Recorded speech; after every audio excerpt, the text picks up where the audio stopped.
നമ്മെ തന്നെ കർത്താവിന്റെ കരങ്ങളിൽ സമർപ്പിച്ച് പ്രാർത്ഥനയോടെ നമുക്ക് ദൈവകൃപാത്തിൽ നമുക്കായിരിക്കാം. കഴിഞ്ഞ 10 ആഴ്ചയായി നാം ആയിരുന്ന ബൈബിൾ ക്ലാസ് വളരെ അനുഗ്രഹമായി ശുശ്രൂഷകൾ ചെയ്യുവാൻ തക്കവണ്ണം കർത്താവ് നമ്മെ സഹായിച്ച ദൈവത്തിന്റെ കൃപകളെ ഓർത്ത് ദൈവത്തിന് സ്തോത്രം ചെയ്യുന്നു. കഴിഞ്ഞ 10 ആഴ്ചയായി കർത്താവിന്റെ ദാസൻ അനിയൻ വർഗീസ് അവറുകൾ കർത്താവിന്റെ വചനം നമ്മെ പഠിപ്പിക്കുകയായിരുന്നു. അത് നമ്മുടെ ജീവിതത്തിൽ വളരെ അനുഗ്രഹവും വിടുതലും അനേകർക്ക് ഒരു വിടുതലും ആശ്വാസവുമായിരിക്കുവാൻ തക്കവണ്ണം കർത്താവ് നമ്മെ സഹായിച്ചു. ആ ദൈവത്തിന്റെ വലിയ കരുതലിനെ ഓർത്ത് ദൈവത്തിന് സ്തോത്രം ചെയ്യുന്നു. കഴിഞ്ഞ 2 ആഴ്ചയായി ചില സാങ്കേതിക കാരണങ്ങളാൽ ഇവിടുത്തെ മീറ്റിങ്ങുകൾ കൊണ്ട് നമ്മുടെ മീറ്റിംഗ് നമുക്ക് നടത്തുവാൻ തക്കവണ്ണം സാധിച്ചില്ല. എങ്കിലും ഇന്ന് രാത്രിയിൽ നമുക്ക് കർത്താവിനെ ഒരുമിച്ച് മഹത്വപ്പെടുത്തുവാൻ കർത്താവ് നമ്മെ സഹായിക്കുന്ന വിധങ്ങളെ ഓർത്ത് ദൈവത്തിന് സ്തോത്രം ചെയ്യുന്നു. കർത്താവിന്റെ ദാസൻ അനിയൻ വർഗീസിനെ ഓർത്ത് ദൈവത്തിന് സ്തോത്രം ചെയ്യുന്നു. കർത്താവ് ബലവും ആരോഗ്യവും കൊടുക്കുന്നത് ഓർത്ത് ദൈവത്തിന് സ്തോത്രം ചെയ്യുന്നു. കർത്താവ് സഹായിക്കട്ടെ. കടന്ന് ജോയിൻ വന്നിരിക്കുന്ന എല്ലാവരെയും ഓർത്ത് ദൈവത്തിന് സ്തോത്രം ചെയ്യുന്നു. എല്ലാവർക്കും വന്ദനം ചെയ്യുന്നു. കർത്താവ് എല്ലാവരെയും സഹായിക്കട്ടെ. ഇന്നത്തെ ക്ലാസ് നമ്മുടെ ജീവിതത്തിൽ അനുഗ്രഹത്തിനും വിടുതലിനും കാരണമായി തീരുവാൻ സ്വർഗ്ഗത്തിലെ ദൈവം സഹായിക്കണമെന്നായി നമുക്ക് പ്രാർത്ഥനയോടെ ദൈവത്തിന്റെ പാദത്തിലായിരിക്കാം. പ്രാർത്ഥിച്ച് നമ്മുടെ വർഷിപ്പ് ആരംഭിക്കാം. പ്രാർത്ഥനയോടെ ദൈവത്തിന്റെ പാദത്തിലായിരിക്കാം. നമ്മെ തന്നെ കർത്താവിന്റെ കരങ്ങളിൽ ഏൽപ്പിച്ചു കൊടുക്കാം. പരിശുദ്ധ പിതാവേ, സ്വർഗീയ ഞങ്ങളുടെ നല്ല ദൈവമേ, ഈ അനുഗ്രഹമേറിയ നല്ല രാത്രിയുടെ യാമത്തിനായി ഞങ്ങൾ അങ്ങേക്ക് സ്തോത്രം ചെയ്യുന്നു. കർത്താവേ, ഞങ്ങളുടെ ബൈബിൾ ക്ലാസിന്റെ 11-ാം ദിനം രാത്രിയിലേക്ക് ഞങ്ങൾ കടന്നു വന്നിരിക്കുന്നു. അപ്പച്ച, അവിടുത്തെ കൃപയുടെ മറവിൽ ആശ്രയിച്ച് ഞങ്ങൾക്ക് ഇത്രത്തോളം ദിവസമായിരിക്കാൻ സ്വർഗം സഹായിച്ച ദൈവത്തിന്റെ കൃപയ്ക്കായി ഞങ്ങൾ അങ്ങേക്ക് സ്തോത്രം ചെയ്യുന്നു. ഇന്നത്തെ ഞങ്ങളുടെ ക്ലാസ് ഞങ്ങളുടെ ജീവിതത്തിന് അനുഗ്രഹത്തിനും വിടുതലിനും കാരണമായി തീരുവാൻ കർത്താവെ ഇവിടുന്ന് സഹായിക്കുമാറാകണമേ എന്ന് പ്രാർത്ഥിക്കുന്നു. ദൈവകൃപയിൽ കർത്താവ് സൂക്ഷിക്കുമാറാകണമേ. പരിശുദ്ധാത്മ നിറവിൽ കർത്താവെ ശുശ്രൂഷകൾ ചെയ്യുവാൻ തക്കവണ്ണം അങ്ങയുടെ ദാസന്മാരെ കർത്താവ് എടുത്ത് ഉപയോഗിക്കുമാറാകണമേ എന്ന് പ്രാർത്ഥിക്കുന്നു. കഴിഞ്ഞ കർത്താവെ ചില ദിവസങ്ങളിലായി കർത്താവെ ഞങ്ങൾ പഠിച്ചു വന്നിരുന്ന ക്ലാസ് 7 സഭകൾക്കുള്ള ദൂത് കർത്താവെ അത് ഞങ്ങളുടെ ജീവിതത്തിൽ വലിയ അനുഗ്രഹമായി തീർന്ന് ഓർത്ത് ഞങ്ങൾ നന്ദി കരയട്ടെന്ന് കർത്താവെ അത് വിശദമായി പഠിക്കുവാനും അത് മനസ്സിലാക്കുവാനും കർത്താവെ അതിന് പ്രകാരം ജീവിപ്പാനും കർത്താവ് അടിയങ്ങളെ സഹായിക്കുന്ന വിധങ്ങളെ ഓർത്ത് ദൈവത്തിന് സ്തോത്രം ചെയ്യുന്നു. ക്ലാസ്സുകൾ നയിപ്പാൻ കർത്താവിന്റെ അഭിഷേകത്തിനെ കർത്താവ് എടുത്ത് ഉപയോഗിക്കുന്നല്ലോ. ആ ദൈവത്തിന്റെ കരുതലിനായി ഞങ്ങൾ സ്തോത്രം ചെയ്യുന്നു. ഇന്ന് രാത്രി അവിടുത്തെ സന്നിധിയിലേക്ക് അല്പസമയം ഞങ്ങളായിരിക്കുമ്പോൾ ഏറിയ കൃപയാൽ ഏറിയ നന്മയാൽ അങ്ങ് ഞങ്ങളെ സൂക്ഷിക്കണമെന്ന് പ്രാർത്ഥിക്കുന്നു. ആദ്യയുടെ സ്ഥാനം പരിശുദ്ധാത്മ നിറയിലായിരിക്കാൻ സ്വർഗം ഞങ്ങളെ സഹായിക്കണം. പ്രാർത്ഥന കേട്ടിക്കാൽ സ്തോത്രം. സകലം ഞങ്ങൾക്ക് ആ ജീവൻ വെടിഞ്ഞ യേശു ക്രിസ്തുവിന്റെ ധന്യമുള്ള നാമത്തിൽ താഴ്മയായി യാചിക്കുന്നു. കൃപയോടെ കേൾക്കണം സ്വർഗീയ നല്ല പിതാവേ. ഹല്ലേലൂയ. ഇന്ന് രാത്രികാലം നമുക്ക് ഒരുമിച്ച് കർത്താവിനെ പാടി മഹത്വപ്പെടുത്താം. Praise the Lord. ഹല്ലേലൂയ. കർത്താവേ, യഹോവയ്ക്ക് സ്തോത്രം ചെയ്യുവീൻ. അവൻ നല്ലവനല്ലോ, അവന്റെ ദയ എന്നേക്കുമുള്ളത്. കർത്താവിന് സ്തോത്രം ചെയ്യുവീൻ. അവൻ നല്ലവനല്ലോ, അവന്റെ ദയ എന്നേക്കുള്ള കർത്താവിന്റെ വചനത്തിൽ കാണുന്നത് പോലെ മഹത്വവാനായ കർത്താവിനെ ഒരുമിച്ച് നമുക്ക് കർത്താവിനെ പാടി മഹത്വപ്പെടുത്താം. Praise the Lord. എൻ പ്രിയനെ പോൽ സുന്ദരനായ ആരെയും ഞാനില്ലെങ്കിൽ കാണുന്നില്ല, മേലാലും ഞാൻ കാണുകയില്ല. ഈ പാട്ട് ഒരുമിച്ച് നമുക്ക് കൈകളെ അടിച്ച് കർത്താവിനെ പാടി മഹത്വം.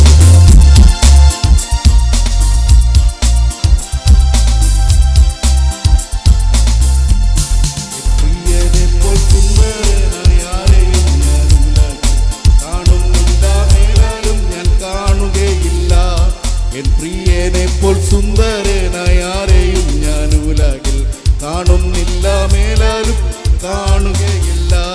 സുന്ദരന മനോഹര നിന്നെ പിരിഞ്ഞി ലോകയാത്ര സാഗർദേ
സൗകര്യങ്ങൾ ആകുന്ന പ്രതാപങ്ങൾ ഓടിയോട് കൂടെയൻ ആടി വിളിച്ചാൽ ലോക സുഖ സൗകര്യങ്ങൾ ആകുന്ന പ്രതാപങ്ങൾ ഓടിയോട് കൂടെ എന്നെ മാടി വിളിച്ചാൽ സുന്ദരന മനോഹര നിന്നെ പിരിഞ്ഞി ലോകയാത്ര ഭാഗതരം ചാരന്മാർ വാരിക്കുമോ വത്സല മണ്ണെ പ്രതി മാണിക്യം വെടിയോടി മണ്ണ് പ്രതി മാണിക്യം വെടിയുകില്ല ഞാൻ എൻ പ്രിയനെ പോൽ സുന്ദരൻ ആരെയും ഞാൻ ഉലകിൽ കാണുന്നില്ല മേലാലും ഞാൻ കാണുകയില്ല എൻ പ്രിയനെ പോൽ സുന്ദരൻ ആരെയും ഞാൻ ഉലകിൽ കാണുന്നില്ല മേലാലും ഞാൻ കാണുകയില്ല സുന്ദരന മനോഹര നിന്നെ പിരിഞ്ഞി ലോകയാത്ര ഭാഗതേരം ചാരന്മാർ വാരിക്കുമോ വത്സല മണ്ണെ പ്രതി മാണിക്യം വെടിയുകില്ല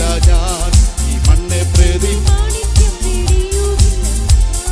വെള്ളത്തിൻ കുമിള പോലെ മിന്നി വിളങ്ങിടുന്ന നേടിക സുഖങ്ങളെന്ന് എതിരേൽക്കുകിൽ വെള്ളത്തിൻ കുമിള പോലെ മിന്നി വിളങ്ങിടുന്ന നേടിക സുഖങ്ങളൻ എതിരെ ഹല്ലേലൂയ സുന്ദരന മനോഹര നിന്നെ പിരിഞ്ഞി ലോകയാത്ര ഭാഗതേരം ചാരന്മാർ വാരിക്കുമോ വത്സല മണ്ണെ പ്രതി മാണിക്യം വെടിയുകില്ല ഞാൻ ഈ മണ്ണെ പ്രതി മാണിക്യം വെടിയുകില്ല ഞാൻ സുന്ദരന മനോഹര നിന്നെ പിരിഞ്ഞി ലോകയാത്ര വാരിക്കുമോ വത്സല മണ്ണെ പ്രതി മാണിക്യം വെടിയുകില്ല ഞാൻ ഈ മണ്ണെ പ്രതി വെടിയുകില്ല ഞാൻ എൻ്റെ യേശുവിൻ സന്നിധിയിൽ എന്നും ഗീതങ്ങൾ പാടിടും ഞാൻ എൻ്റെ യേശുവിൻ സന്നിധിയിൽ എന്നും ഗീതങ്ങൾ പാടിടും ഞാൻ തൻ്റെ മാധുര്യമേറിടും നാമമത് സ്തുതി ഗീതങ്ങൾ പാടിടും ഞാൻ തൻ്റെ മാധുര്യമേറിടും നാമമത് സ്തുതി ഗീതങ്ങൾ പാടിടും ഞാൻ എൻ്റെ യേശുവിൻ സന്നിധിയിൽ എന്നും ഗീതങ്ങൾ പാടിടും ഞാൻ യേശുവിൻ സന്നിധിയിൽ എന്നും ഗീതങ്ങൾ പാടിടും ഞാൻ കണ്ണുനീരവൻ തുടച്ചിടുമേ കരുണയിൽ കരം നീട്ടിടുമേ കണ്ണുനീരവൻ തുടച്ചിടുമേ കരുണയിൽ കരം നീട്ടിടുമേ എന്റെ കാൽവറി നായകനേശു മതി എന്റെ പാപങ്ങൾ അകറ്റിടുവാ എന്റെ കാൽവറി നായകനേശു മതി എന്റെ പാപങ്ങൾ അകറ്റിടുവാ യേശുവിൻ സന്നിധിയിൽ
Jesus. Hallelujah. Praise the Lord. Hallelujah. നമ്മുടെ കണ്ണുനീർ തുടയ്ക്കുന്നവനായ നമ്മുടെ ദൈവം. Price the Lord. ഹല്ലേലൂയ. കരം പിടിച്ച് നമ്മെ വഴി നടത്തുന്ന നമ്മുടെ ദൈവം. ഹല്ലേലൂയ. ആ കർത്താവിന്റെ സന്നിധിയിലാണ് ഇന്ന് രാത്രികാലവും നാം ആയിരിക്കുന്നത്. Praise the Lord. ആ കർത്താവിന്റെ മാധുര്യമേറിയ അയ്മ്പമേറിയ ശബ്ദം കേൾക്കുവാനായി ഇന്ന് രാത്രിയും നാം വിവിധയിടങ്ങളിലായിരിക്കുന്നത്. Praise the Lord. ഹല്ലേലൂയ. എത്ര പേർ ആഗ്രഹിക്കുന്നു ആ കർത്താവിന്റെ മാധുര്യ നാമത്തെ സ്തുതിക്കുവാൻ, അയ്മ്പമേറിയ ശബ്ദം ഇന്ന് രാത്രിയും കേൾക്കുവാൻ. കർത്താവേ, ഞങ്ങളോട് സംസാരിക്കണമേ എന്ന്. Price the Lord. എത്ര പേർക്ക് ആഗ്രഹമുണ്ട്? ഹല്ലേലൂയ. നമ്മെ കരുതുന്നവനായ ദൈവം, നമ്മുടെ ആവശ്യങ്ങൾ അറിഞ്ഞ് നമ്മളെ വഴി നടത്തുന്ന നമ്മുടെ ദൈവം. ഹല്ലേലൂയ. ഇന്ന് രാത്രിയും നമ്മളോട് സംസാരിക്കുവാൻ ശക്തനാണ്. ഹല്ലേലൂയ. ആ കർത്താവിന്റെ സന്നിധിയിൽ നമുക്ക് ഏൽപ്പിച്ചു കൊടുക്കാം. ഹല്ലേലൂയ. എൻ്റെ ആവശ്യങ്ങൾ അറിഞ്ഞ് നമ്മളെ സഹായിക്കുന്ന നമ്മുടെ ദൈവം. Price the Lord. നമ്മുടെ വേദനകളിൽ, നമ്മുടെ ശോധനകളിൽ, ഭാരങ്ങളിൽ, പ്രയാസങ്ങളിൽ ഇറങ്ങി വന്ന് നമ്മളോട് സംസാരിക്കുന്ന, നമ്മളെ സഹായിക്കുന്ന നമ്മുടെ ദൈവം. ഹല്ലേലൂയ. ആ കർത്താവിന്റെ സന്നിധിയിൽ സമർപ്പിച്ചു കൊടുത്തുകൊണ്ട് hallelujah. Praise the Lord. Hallelujah.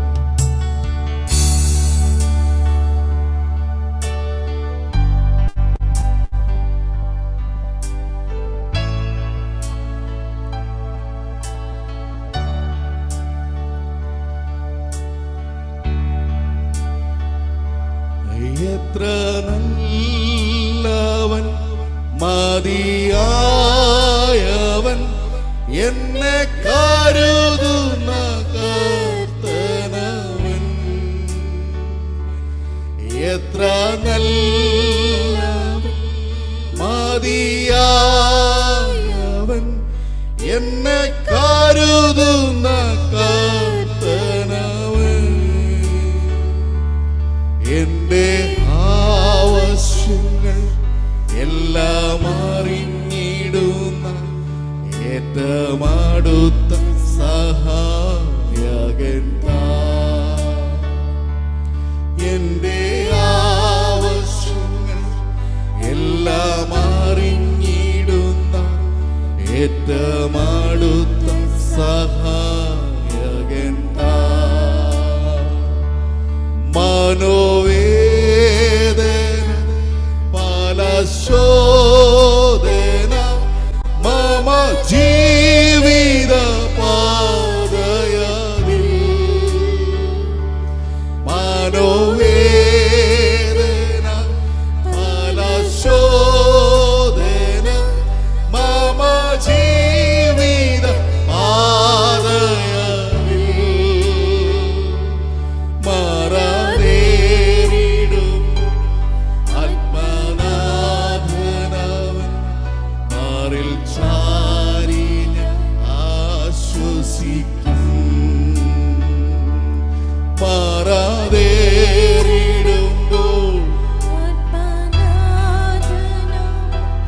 മാറിൽ ചാരി ഞാൻ ആശ്വസിക്കും. മാറാതേറിടുമ്പോൾ ആത്മനാഥനവൻ, മാറിൽ ചാരി ഞാൻ ആശ്വസിക്കും. എന്റെ ആവശ്യങ്ങൾ എല്ലാം അറിഞ്ഞിടുന്ന ഏറ്റവും അടുത്ത സഹായകൻ. എത്ര നല്ലവനായ കർത്താവിനെ, മതിയാവനായ ദൈവത്തെ, നമ്മളെ കരുതുന്നവനായ ദൈവത്തെ, ഏറ്റവും അടുത്ത സഹായകൻ. എത്ര നല്ലവൻ, മതിയായവൻ, എന്നെ കരുതുന്ന കർത്തനവൻ. ഹല്ലേലൂയ. എത്ര നല്ലവൻ, മതിയായവൻ, എന്നെ കരുതുന്ന കർത്തനവൻ.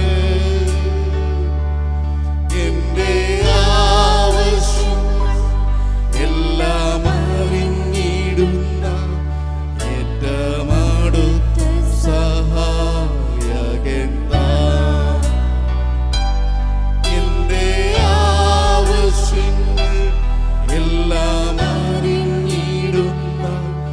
ഏറ്റമടുത്ത സഹായകൻ എന്റെ ആവശ്യങ്ങൾ എല്ലാം അറിഞ്ഞിടുന്ന ഏറ്റമടുത്ത സഹായകൻ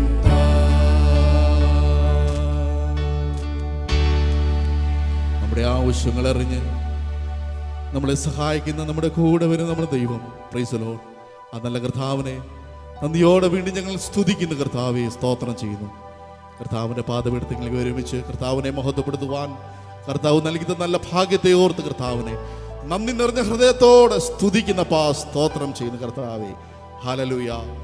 ഇന്ന് രാത്രി കാലവും കർത്താവ് ഞങ്ങളെ അനുഗ്രഹിക്കണമെന്ന് പ്രാർത്ഥിക്കുന്ന കർത്താവെ, ഞങ്ങളായിരിക്കുന്ന ഇടങ്ങളിൽ സ്ഥാനങ്ങളിൽ പരിശുദ്ധാത്മാവിൻ്റെ സാന്നിധ്യത്തിൻ്റെ മറവിലായിരിക്കാൻ കർത്താവ് ഞങ്ങളെ ഒരുക്കണമെന്ന് പ്രാർത്ഥിക്കുന്നു.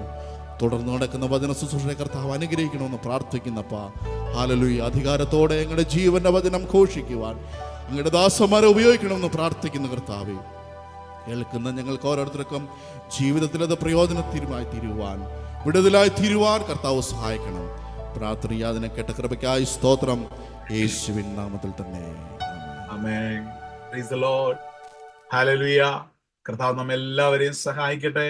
കടന്നു വന്നിരിക്കുന്ന എല്ലാ ദൈവജനത്തിനും കർത്താവായ യേശുക്രിസ്തുവിന്റെ നാമത്തിലുള്ള സ്നേഹ വന്ദനത്തെ ഞാൻ അറിയിച്ചു കൊള്ളട്ടെ. കഴിഞ്ഞ ചില ദിവസങ്ങളായി കർത്താവിന്റെ ദാസൻ ബിജു പാസ്റ്റർ നാട്ടിലായിരുന്നു. സമാധാനത്തോടെ കടന്നു വന്ന് ഒരുമിച്ചായിരിക്കുന്നതിൽ ഒത്തിരി സന്തോഷമുണ്ട്. നാട്ടിൽ നിന്ന് നമ്മുടെ സഹോദരങ്ങൾ ഈ മീറ്റിങ്ങിൽ ഇപ്പോഴേ പങ്കെടുക്കുന്നുണ്ട്. അവരെയൊക്കെ ഓർത്ത് സ്തോത്രം ചെയ്യുന്നു. ലോകത്തിന്റെ ഏത് കോണിലിരുന്നാലും നമുക്ക് ഒരുമിച്ച് ഇപ്രകാരം കർത്താവിനെ സ്തുതിക്കുവാൻ ലഭിക്കുന്ന അവസരങ്ങൾക്ക് ഓർത്ത് ഞാൻ ദൈവത്തിന് നന്ദി കരയറ്റുന്നു. എല്ലാ മഹത്വവും കർത്താവിന് അർപ്പിക്കുന്നു. കർത്താവ് എല്ലാവരെയും ധാരാളമായി സഹായിക്കട്ടെ. കർത്താവിന്റെ അഭിഷിക്തൻ അനിയൻ വർഗീസ് അവറുകളെ ഒരിക്കൽ കൂടെ സ്വാഗതം ചെയ്യുന്നു. കർത്താവ് ധാരാളമായി സഹായിക്കട്ടെ. കഴിഞ്ഞ ആഴ്ചയിൽ നാം ഫിലദൽഫിയയിലെ സഭയുടെ ദൂതന് എഴുതിയ ദൂതായിരുന്നു നമ്മൾ കഴിഞ്ഞ ആഴ്ചയിൽ പഠിച്ചത്. അതിലെ 1-2 കാര്യങ്ങൾ മാത്രമാണ്, 2-3 കാര്യങ്ങൾ മാത്രമേ നമ്മൾ കഴിഞ്ഞ ആഴ്ചയിൽ പഠിച്ചുള്ളൂ. ബാക്കിയുള്ളത് ഇന്ന് കർത്താവിന്റെ ദാസൻ നമ്മളെ പഠിപ്പിക്കുന്നതായിരിക്കും. വളരെ പ്രാർത്ഥനയോടുകൂടെ ദൈവത്തിന്റെ പാദത്തിലായിരിക്കാം. കഴിഞ്ഞ 6 സഭകൾക്കുള്ള ദൂതും വളരെ അനുഗ്രഹമായി കർത്താവിന്റെ ദാസനിൽ നിന്ന് കേൾപ്പാൻ തക്കവണ്ണം ഇടയായി തീർന്നു. ഇന്നും രാത്രിയിൽ കർത്താവിന്റെ അഭിഷേകത്തിൽ നിന്ന് കേൾപ്പാൻ ഞങ്ങൾ വളരെ ആകാംക്ഷയോടുകൂടെ ആയിരിക്കുന്നു. കർത്താവിന്റെ ദാസനെ അതിനായി ക്ഷണിക്കുന്നു. നമ്മെല്ലാം കർത്താവ് ധാരാളമായി സഹായിക്കട്ടെ. ഓവർ ടു ദാസൻ.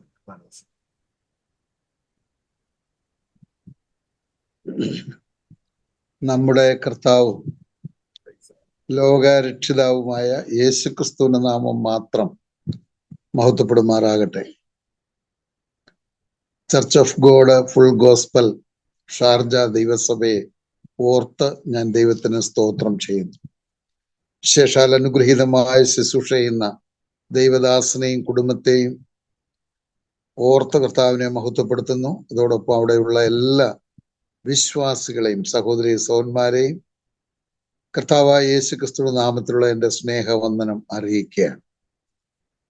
കർത്താവിന്റെ ദാസൻ ഓർപ്പിച്ച പോലെ കഴിഞ്ഞ 2-3 ആഴ്ചകൾ നമുക്ക് ഇങ്ങനെ കൂടി വരാനായിട്ട് സാവകാശം ലഭിച്ചില്ല. ഒരാഴ്ച എനിക്ക് ശബ്ദം നഷ്ടപ്പെട്ട് ക്ലാസ് എടുക്കാൻ കഴിയാതെ വന്നു. തുടർന്നുള്ള കഴിഞ്ഞ 2 ആഴ്ചകളിൽ അനുഗ്രഹീതമായ ചില ആത്മീയ ശുശ്രൂഷകൾ അവിടെ നടക്കുന്നതിനുള്ള ബന്ധത്തിലും നമുക്ക് കൂടി വരാൻ കഴിഞ്ഞില്ല. എങ്കിലും നമുക്ക് അതത് സമയത്ത് ദൈവം ആവശ്യമായ ദൈവകൃപയും ദൈവത്തിന്റെ വചനവും ദൈവിക ആലോചനയും ഒക്കെ തന്ന് നമ്മളെ സഹായിച്ചത് ഓർത്ത് നമുക്ക് ദൈവത്തെ സ്തുതിക്കാം. ഇന്ന് നമുക്ക് ഒരുമിച്ച് കൂടി വരാൻ ദൈവം സഹവാസം ഒരുക്കിയല്ലോ. ഇന്ന് നമ്മൾ കർത്താവിന്റെ ദാസൻ ഓർപ്പിച്ച പോലെ ഫിലദൽഫിയ സഭയ്ക്കുള്ള ദൂത് തുടങ്ങി വെച്ചു. അല്പ കാര്യങ്ങൾ പറഞ്ഞു. ശേഷമുള്ളത് പറയുകയും സമയമനുസരിച്ച് നമ്മൾ അടുത്ത ലവോദിക്ക സഭയിലേക്ക് പ്രവേശിക്കണമെന്നാണ് ആഗ്രഹിക്കുന്നത്. ദൈവഹിതമായാൽ ഒരു പക്ഷേ അടുത്ത ആഴ്ച കൊണ്ട് നമുക്ക് ഈ ക്ലാസ് നമ്മൾ പ്ലാൻ ചെയ്ത അനുസരിച്ചുള്ള ക്ലാസ് ലവോദിക്ക സഭയ്ക്കുള്ള ക്ലാസ് സഭയ്ക്കുള്ള ദൂതും കൂടെ പഠിച്ച് അവസാനിപ്പിക്കാൻ കഴിയുമെന്നാണ് ഞാൻ വിചാരിക്കുന്നത്. കർത്താവ് നടത്തുന്നത് പോലെ നമ്മളെ ദൈവം സഹായിക്കട്ടെ. നമ്മൾ ഫിലദൽഫിയ സഭയ്ക്കുള്ള ദൂതാണ് പഠിച്ചുകൊണ്ട് ഇരുന്നത്. അതിൽ കർത്താവ് തന്നെ പരിചയപ്പെടുത്തുന്നത് നമ്മൾ ഓർക്കുകയുണ്ടായി. അത് 7-ാം വാക്യത്തിലാണ്. 3-ാം അധ്യായം 7-ാം വാക്യത്തിൽ കർത്താവ് തന്നെ പരിചയപ്പെടുത്തുന്നു. 8-ാം വാക്യത്തിൽ അവരുടെ നന്മ പറയുന്നു. തിന്മയില്ലാത്ത ഒരു സഭയാണ് ഫിലദൽഫിയ സഭ. മറ്റൊരു സഭ ഉണ്ടായിരുന്നു, നമുക്ക് ഓർമ്മയുണ്ടല്ലോ, സ്മുർന്ന സഭയും തിന്മയൊന്നും ഇല്ലാത്ത സഭയായിരുന്നു. ഇവർക്കും തിന്മ ഇല്ല. അതുകൊണ്ട് തന്നെ നമ്മൾ ഈ സഭയ്ക്കുള്ള ദൂത് 4ആയിട്ടാണ് വിഭജിക്കുന്നത്. 9 മുതൽ 11 വരെ അവർക്കുള്ള ബുദ്ധി ഉപദേശമാണ്. 12-13 വാക്യങ്ങൾ അവർക്കുള്ള പാരിതോഷികം പ്രഖ്യാപിക്കുകയാണ്. അപ്പൊ നമ്മൾ പരിചയപ്പെടുത്തുന്ന ഭാഗം 7-ാം വാക്യം നമ്മൾ ചിന്തിച്ചു. 8-ാം വാക്യം ചിന്തിച്ചുകൊണ്ടിരിക്കുകയാണ് നമ്മൾ ക്ലാസ് അവസാനിപ്പിച്ചത്. അതുകൊണ്ട് 8-ാം വാക്യം വായിച്ച് അവിടെ നിന്ന് നേരത്തെ ഓർപ്പിച്ച കാര്യങ്ങൾ ഒന്നുകൂടെ നമ്മുടെ മനസ്സിലൊന്ന് കൊണ്ടുവന്ന് മുന്നോട്ട് പോകാം എന്ന് വിചാരിക്കുന്നു. നമുക്ക് വെളിപ്പാട് പുസ്തകം 3-ാം അധ്യായം 8-ാമത്തെ വാക്യം വായിച്ച് കേൾക്കാം. ഞാൻ നിന്റെ പ്രവൃത്തി അറിയുന്നു. ഇതാ ഞാൻ നിന്റെ മുമ്പിൽ ഒരു വാതിൽ തുറന്നു വച്ചിരിക്കുന്നു, അതാർക്കും അടച്ചുകൂടാ. നിനക്ക് അല്പമേ ശക്തിയുള്ളുവെങ്കിലും നീ എൻ്റെ വചനം കാത്തു എൻ്റെ നാമം നിഷേധിച്ചിട്ടില്ല.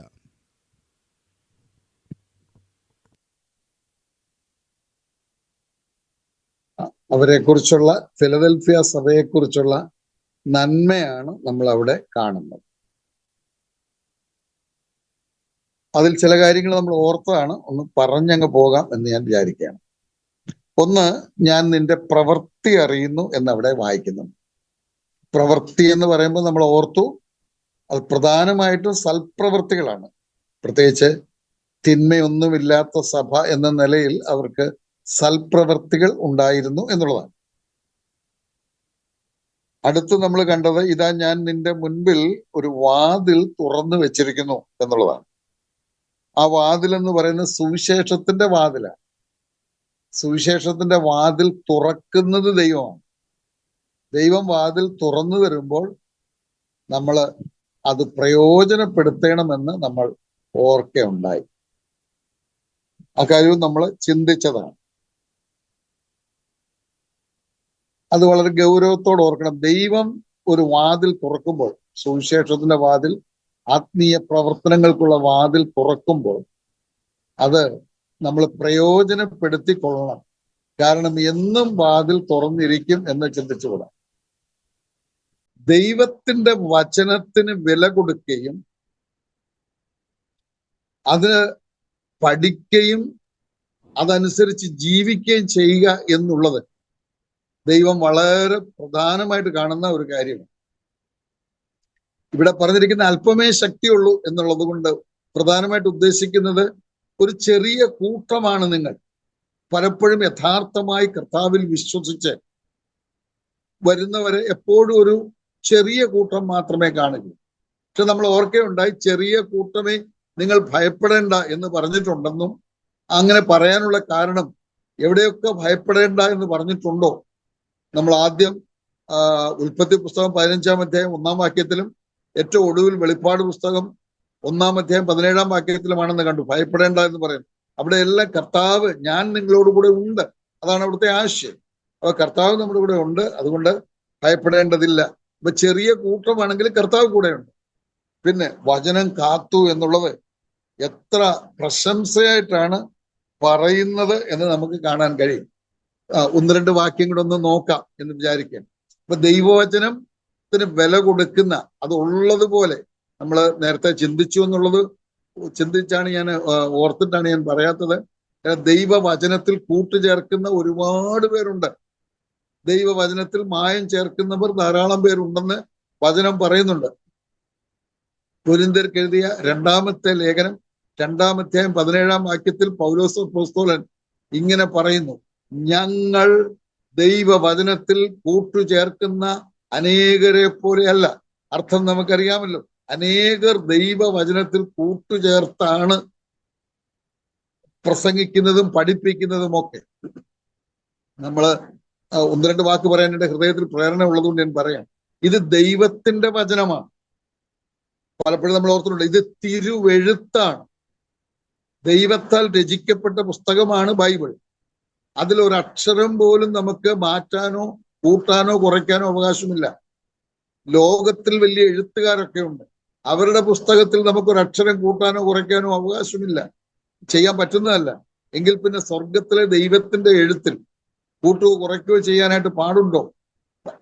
അങ്ങനെ ചെയ്യാൻ പാടില്ല, അതിന്റെ ആവശ്യവുമില്ല. അങ്ങനെ ആരെങ്കിലും ചെയ്യുന്നെങ്കിൽ അത് സ്വാർത്ഥതയാണ്, അത് കച്ചവട ലക്ഷ്യമാണ്, മറ്റൊന്നുമല്ല. കച്ചവട ലക്ഷ്യത്തിലാണ് അതൊക്കെ ചെയ്യുന്നത് എന്ന് വേണം ചിന്തിക്കാൻ, എന്ന് വേണം മനസ്സിലാക്കാൻ. അപ്പൊ അതുകൊണ്ട് തന്നെ ദൈവത്തിന്റെ വചനം ഉള്ളതുപോലെ പഠിക്കുന്ന, ഉള്ളതുപോലെ പഠിപ്പിക്കുന്ന, ഉള്ളതുപോലെ പിടിക്കുന്ന, അഥവാ ജീവിതത്തിൽ പ്രാവർത്തികമാക്കുന്നവരെ ദൈവത്തിന് വലിയ പ്രശംസയാണ് എന്നുള്ളതാണ്. അത് ഒന്ന് ഓർമ്മിപ്പിക്കാനായിട്ട് 1-2 വാക്യങ്ങൾ ഒന്ന് ഓർക്കാം. ഞാൻ കഴിഞ്ഞ ആഴ്ച ഒരു പക്ഷേ പറഞ്ഞു കാണുന്നതിൽ കണക്ഷൻ കിട്ടാൻ വേണ്ടി എന്നൊന്ന് പറയാം. ഒന്ന്, ന്യായാധിപന്മാരുടെ പുസ്തകം 9-ാം അധ്യായം 9-ാം വാക്യം. ന്യായാധിപന്മാർ 9:9.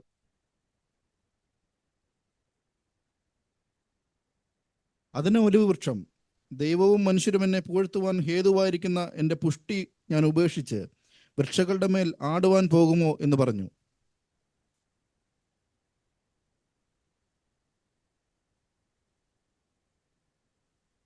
അവിടെ ന്യായാധിപന്മാരുടെ പുസ്തകത്തിൽ അതൊരു ഉപമയായിട്ട് പറഞ്ഞിരിക്കുന്ന വിഷയമാണേലും ആശയം മാത്രം പറയാം.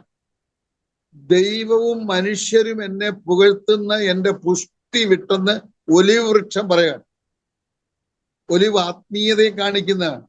അപ്പൊ ആത്മീയമായ ആരോഗ്യം എന്ന് പറയുന്നത് ദൈവവചനത്താലാണ് പ്രധാനമായിട്ടുണ്ടാകുന്നത്. അപ്പോ വചനം ദൈവവും മനുഷ്യരും പുകഴ്ത്തുന്നതാണ്. ദൈവത്താലും മനുഷ്യരാലും പ്രശംസ ലഭിക്കുന്ന ഒന്നാണ് ദൈവവചനം ഉള്ളതുപോലെ ശരിയായി പഠിക്കുക എന്നുള്ളത്.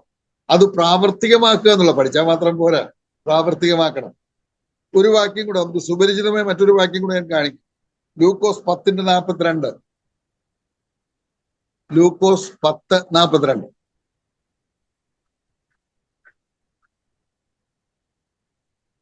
എന്നാൽ അല്പമേ വേണ്ടൂ, അല്ല ഒന്നു മതി. മറിയ നല്ല അംശം തിരഞ്ഞെടുത്തിരിക്കുന്നു, അതാരും അവളോട് അപഹരിക്കുകയുമില്ല. അവിടെ ലൂക്കോസ് 10:42, ആ ലൂക്കോസ് 10:38 മുതൽ 42 വരെയുള്ള വാക്യങ്ങൾ കർത്താവ്, മാർത്ത, മറിയ, ലാസർ എന്നിവരുടെ വീട്ടിൽ ചെന്ന കാര്യമാണ്. കർത്താവിടെ ചെന്ന പാടെ മറിയ കർത്താവിന്റെ കാൽക്കൽ പോയിരുന്ന് ദൈവത്തിന്റെ വചനം കേൾക്കുകയാണ്, അല്ലെങ്കിൽ കർത്താവിൽ നിന്ന് കേൾക്കുകയാണ്. മാർത്ത അകത്തേക്ക് പോയി ഒരുപക്ഷെ കർത്താവിന് ഒരു ചായ കൊടുക്കാനുള്ള കാര്യങ്ങൾ ക്രമീകരിക്കുകയായിരുന്നു. പക്ഷേ മറിയ കർത്താവിന്റെ പാദത്തിൽ തന്നെ ഇരുന്നു, കർത്താവിൽ നിന്ന് കേട്ടുകൊണ്ട് തന്നെ ഇരുന്നു. അതാണ് അവൾക്ക് സന്തോഷം.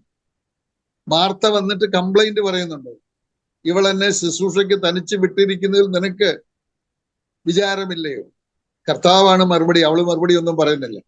ദൈവത്തിന്റെ വചനം ശരിയായിട്ട് പഠിക്കുന്നവരും കർത്താവിന്റെ കാൽക്കൽ ഇരിക്കുന്നവരും എന്തെങ്കിലും കേട്ടാൽ അതിന് പെട്ടെന്ന് മറുപടി പറയുകയില്ല, അതിന് ഒന്ന് പറഞ്ഞാൽ 2 പറയുകയില്ല, പ്രകോപനപരമായ വാക്കുകൾ പറയുകയില്ല എന്ന് നമുക്ക് ആ ഭാഗത്തുനിന്ന് മനസ്സിലാക്കാൻ കഴിയും. മറിയ ഒന്നും പറഞ്ഞില്ല. കർത്താവ് പറയുന്നുണ്ട്, മറിയ നല്ല അംശം തെരഞ്ഞെടുത്തു. അത് ഒരു പ്രശംസയാണ്. ദൈവത്തിന്റെ വചനം പഠിക്കുന്നവർക്കുള്ള പ്രശംസയാണ്. ശരിയായിട്ട് ദൈവത്തിന്റെ വചനം പഠിക്കുകയും അത് ജീവിതത്തിൽ പ്രാവർത്തികമാക്കുന്നവരെ ദൈവവും പ്രശംസിക്കും എന്ന് നമുക്ക് ആ ഭാഗത്ത് നിന്ന് മനസ്സിലാക്കാനായിട്ട് കഴിയും. മറ്റൊരു കാര്യം ആ വാക്യത്തിൽ നമ്മൾ കാണുന്നത്, നീ എൻ്റെ നാമം നിഷേധിച്ചില്ല.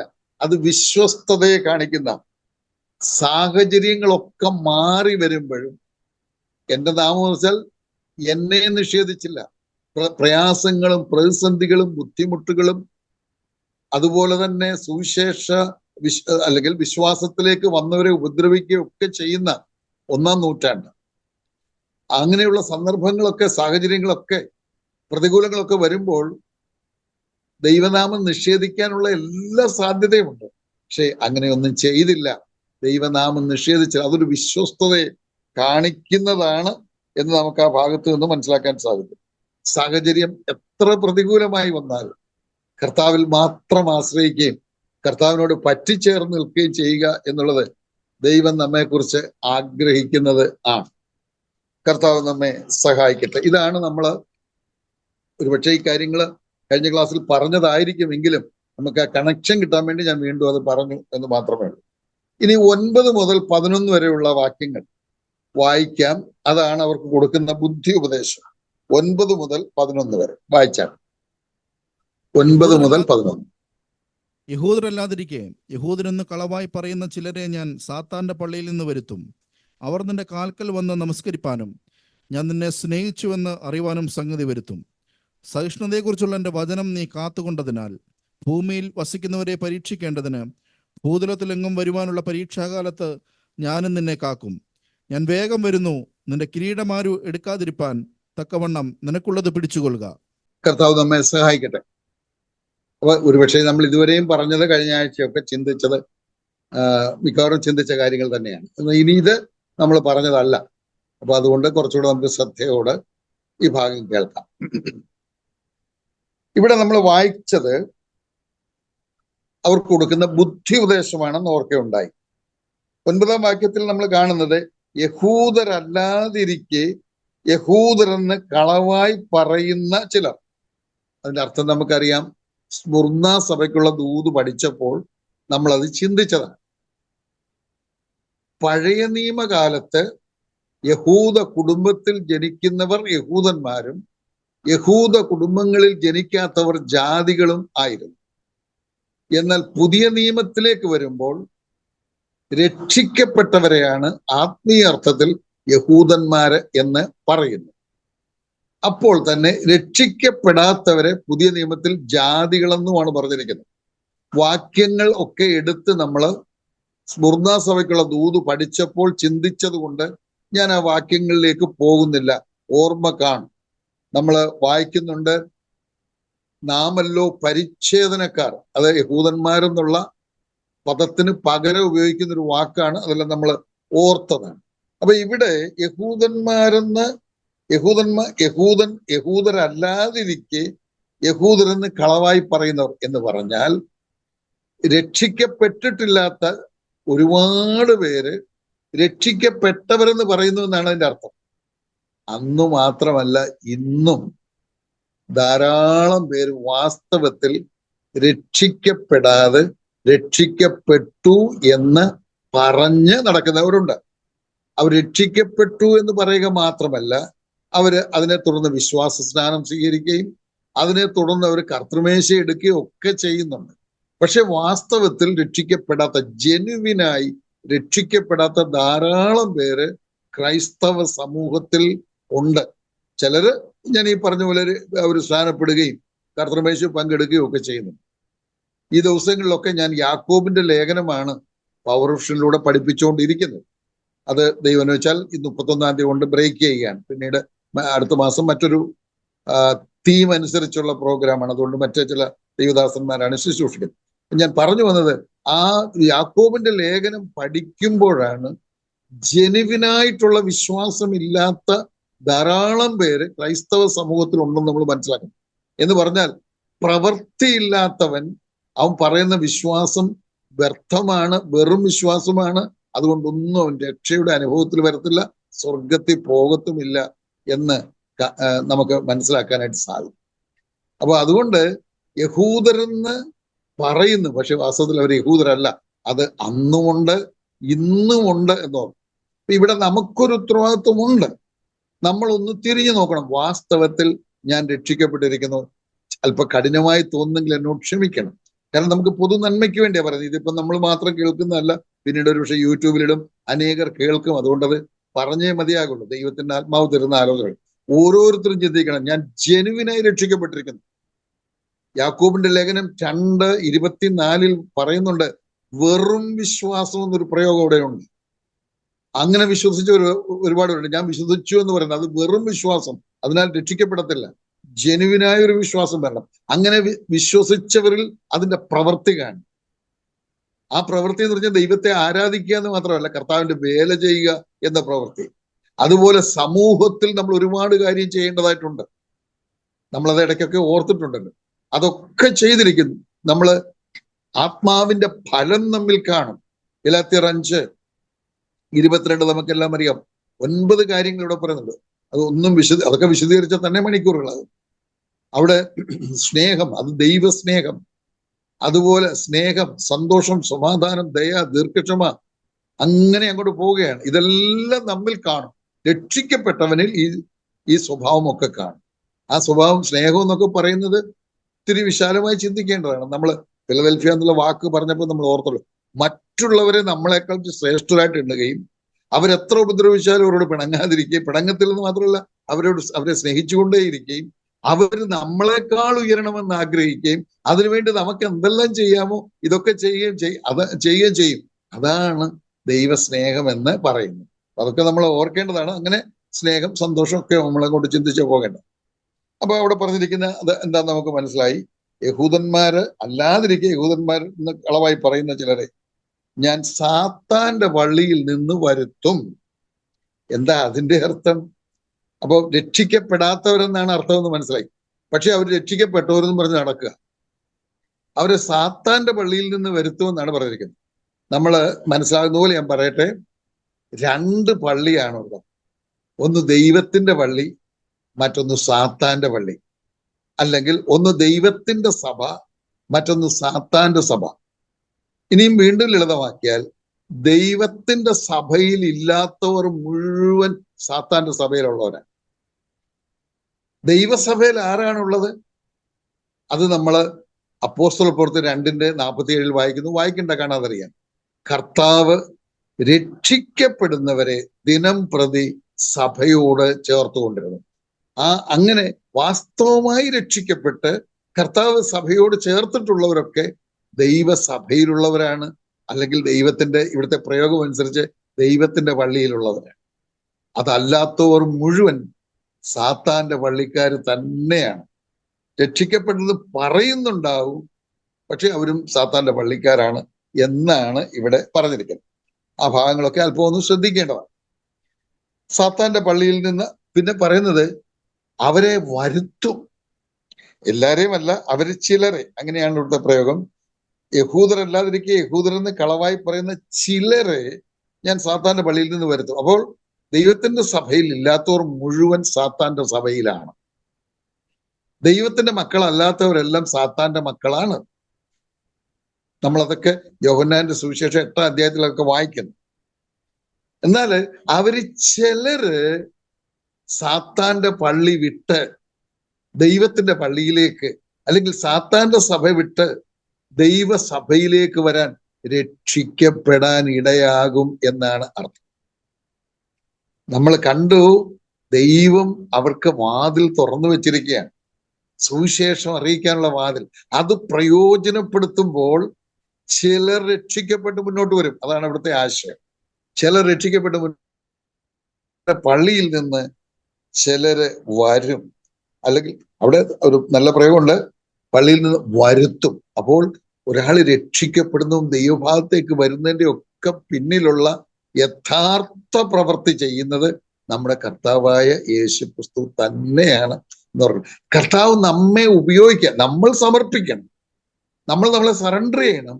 അങ്ങനെ ചെയ്യുമ്പോൾ കർത്താവ് നമ്മളെ ഉപയോഗിച്ചുകൊള്ളും.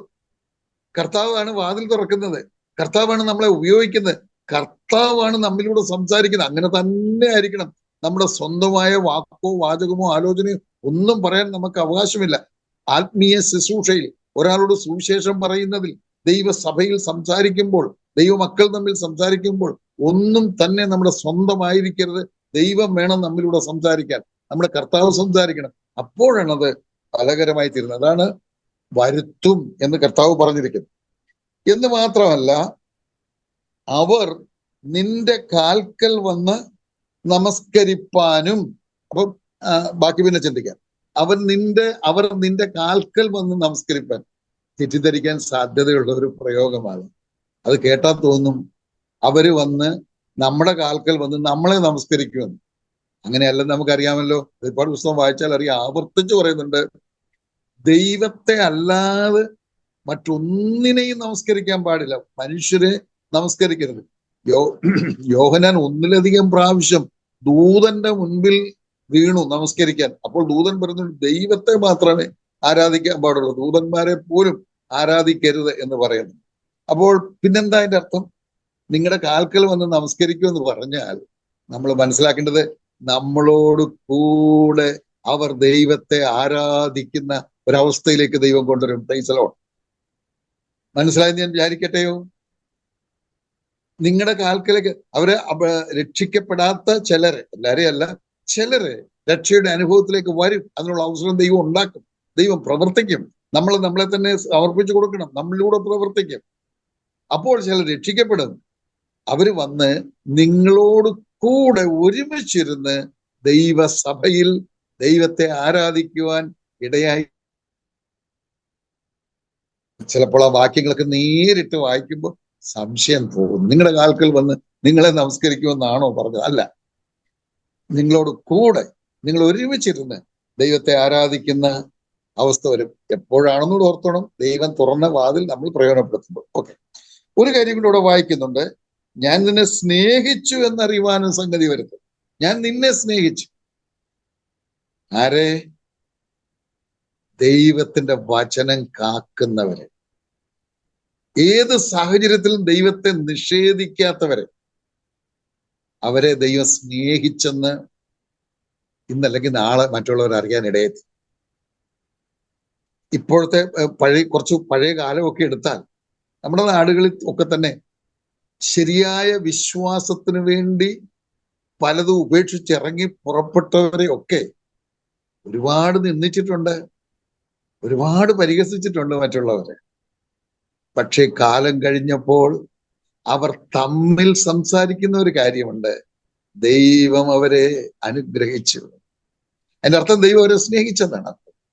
എല്ലാം വിട്ട്, പലതും വിട്ട്, ജാതി വിട്ട്, കുലം വിട്ട്, കൂട് വിട്ട്, കുടുംബം വിട്ട്, പള്ളി വിട്ട്, പട്ടക്കാരെ വിട്ട്, അങ്ങനെ ഒരുപാട് കാര്യങ്ങൾ വിട്ട് ദൈവത്തിന് വേണ്ടി ഇറങ്ങിപ്പുറപ്പെട്ടപ്പോൾ ഒരുപാട് നിന്ദയും പരിഹാസവും ഒക്കെ ഏൽക്കേണ്ടി വന്നിട്ടുണ്ട്. കർത്താവിന്റെ വേല ചെയ്തപ്പോൾ ഒരുപാട് പരിഹസിച്ചിട്ടുണ്ട്. വേദപുസ്തകം എടുത്തുകൊണ്ട് നടക്കുകയാണ്, അപ്പോസ്തലന്മാരാണ്, അതാണ് ഇതാണെന്നൊക്കെ പറഞ്ഞ് പരിഹസിച്ചിട്ടുണ്ട്. പക്ഷെ നാളുകൾ കഴിയുമ്പോൾ അവർ തന്നെ പറയാനിടയാകും: ദൈവം അവരെ അനുഗ്രഹിച്ചു. കർത്താവിന് വേണ്ടി അവർ പലതും വിട്ടു, നിന്ന സഹിച്ചു, പരിഹാസം സഹിച്ചു, പ്രതികൂലങ്ങൾ സഹിച്ചു.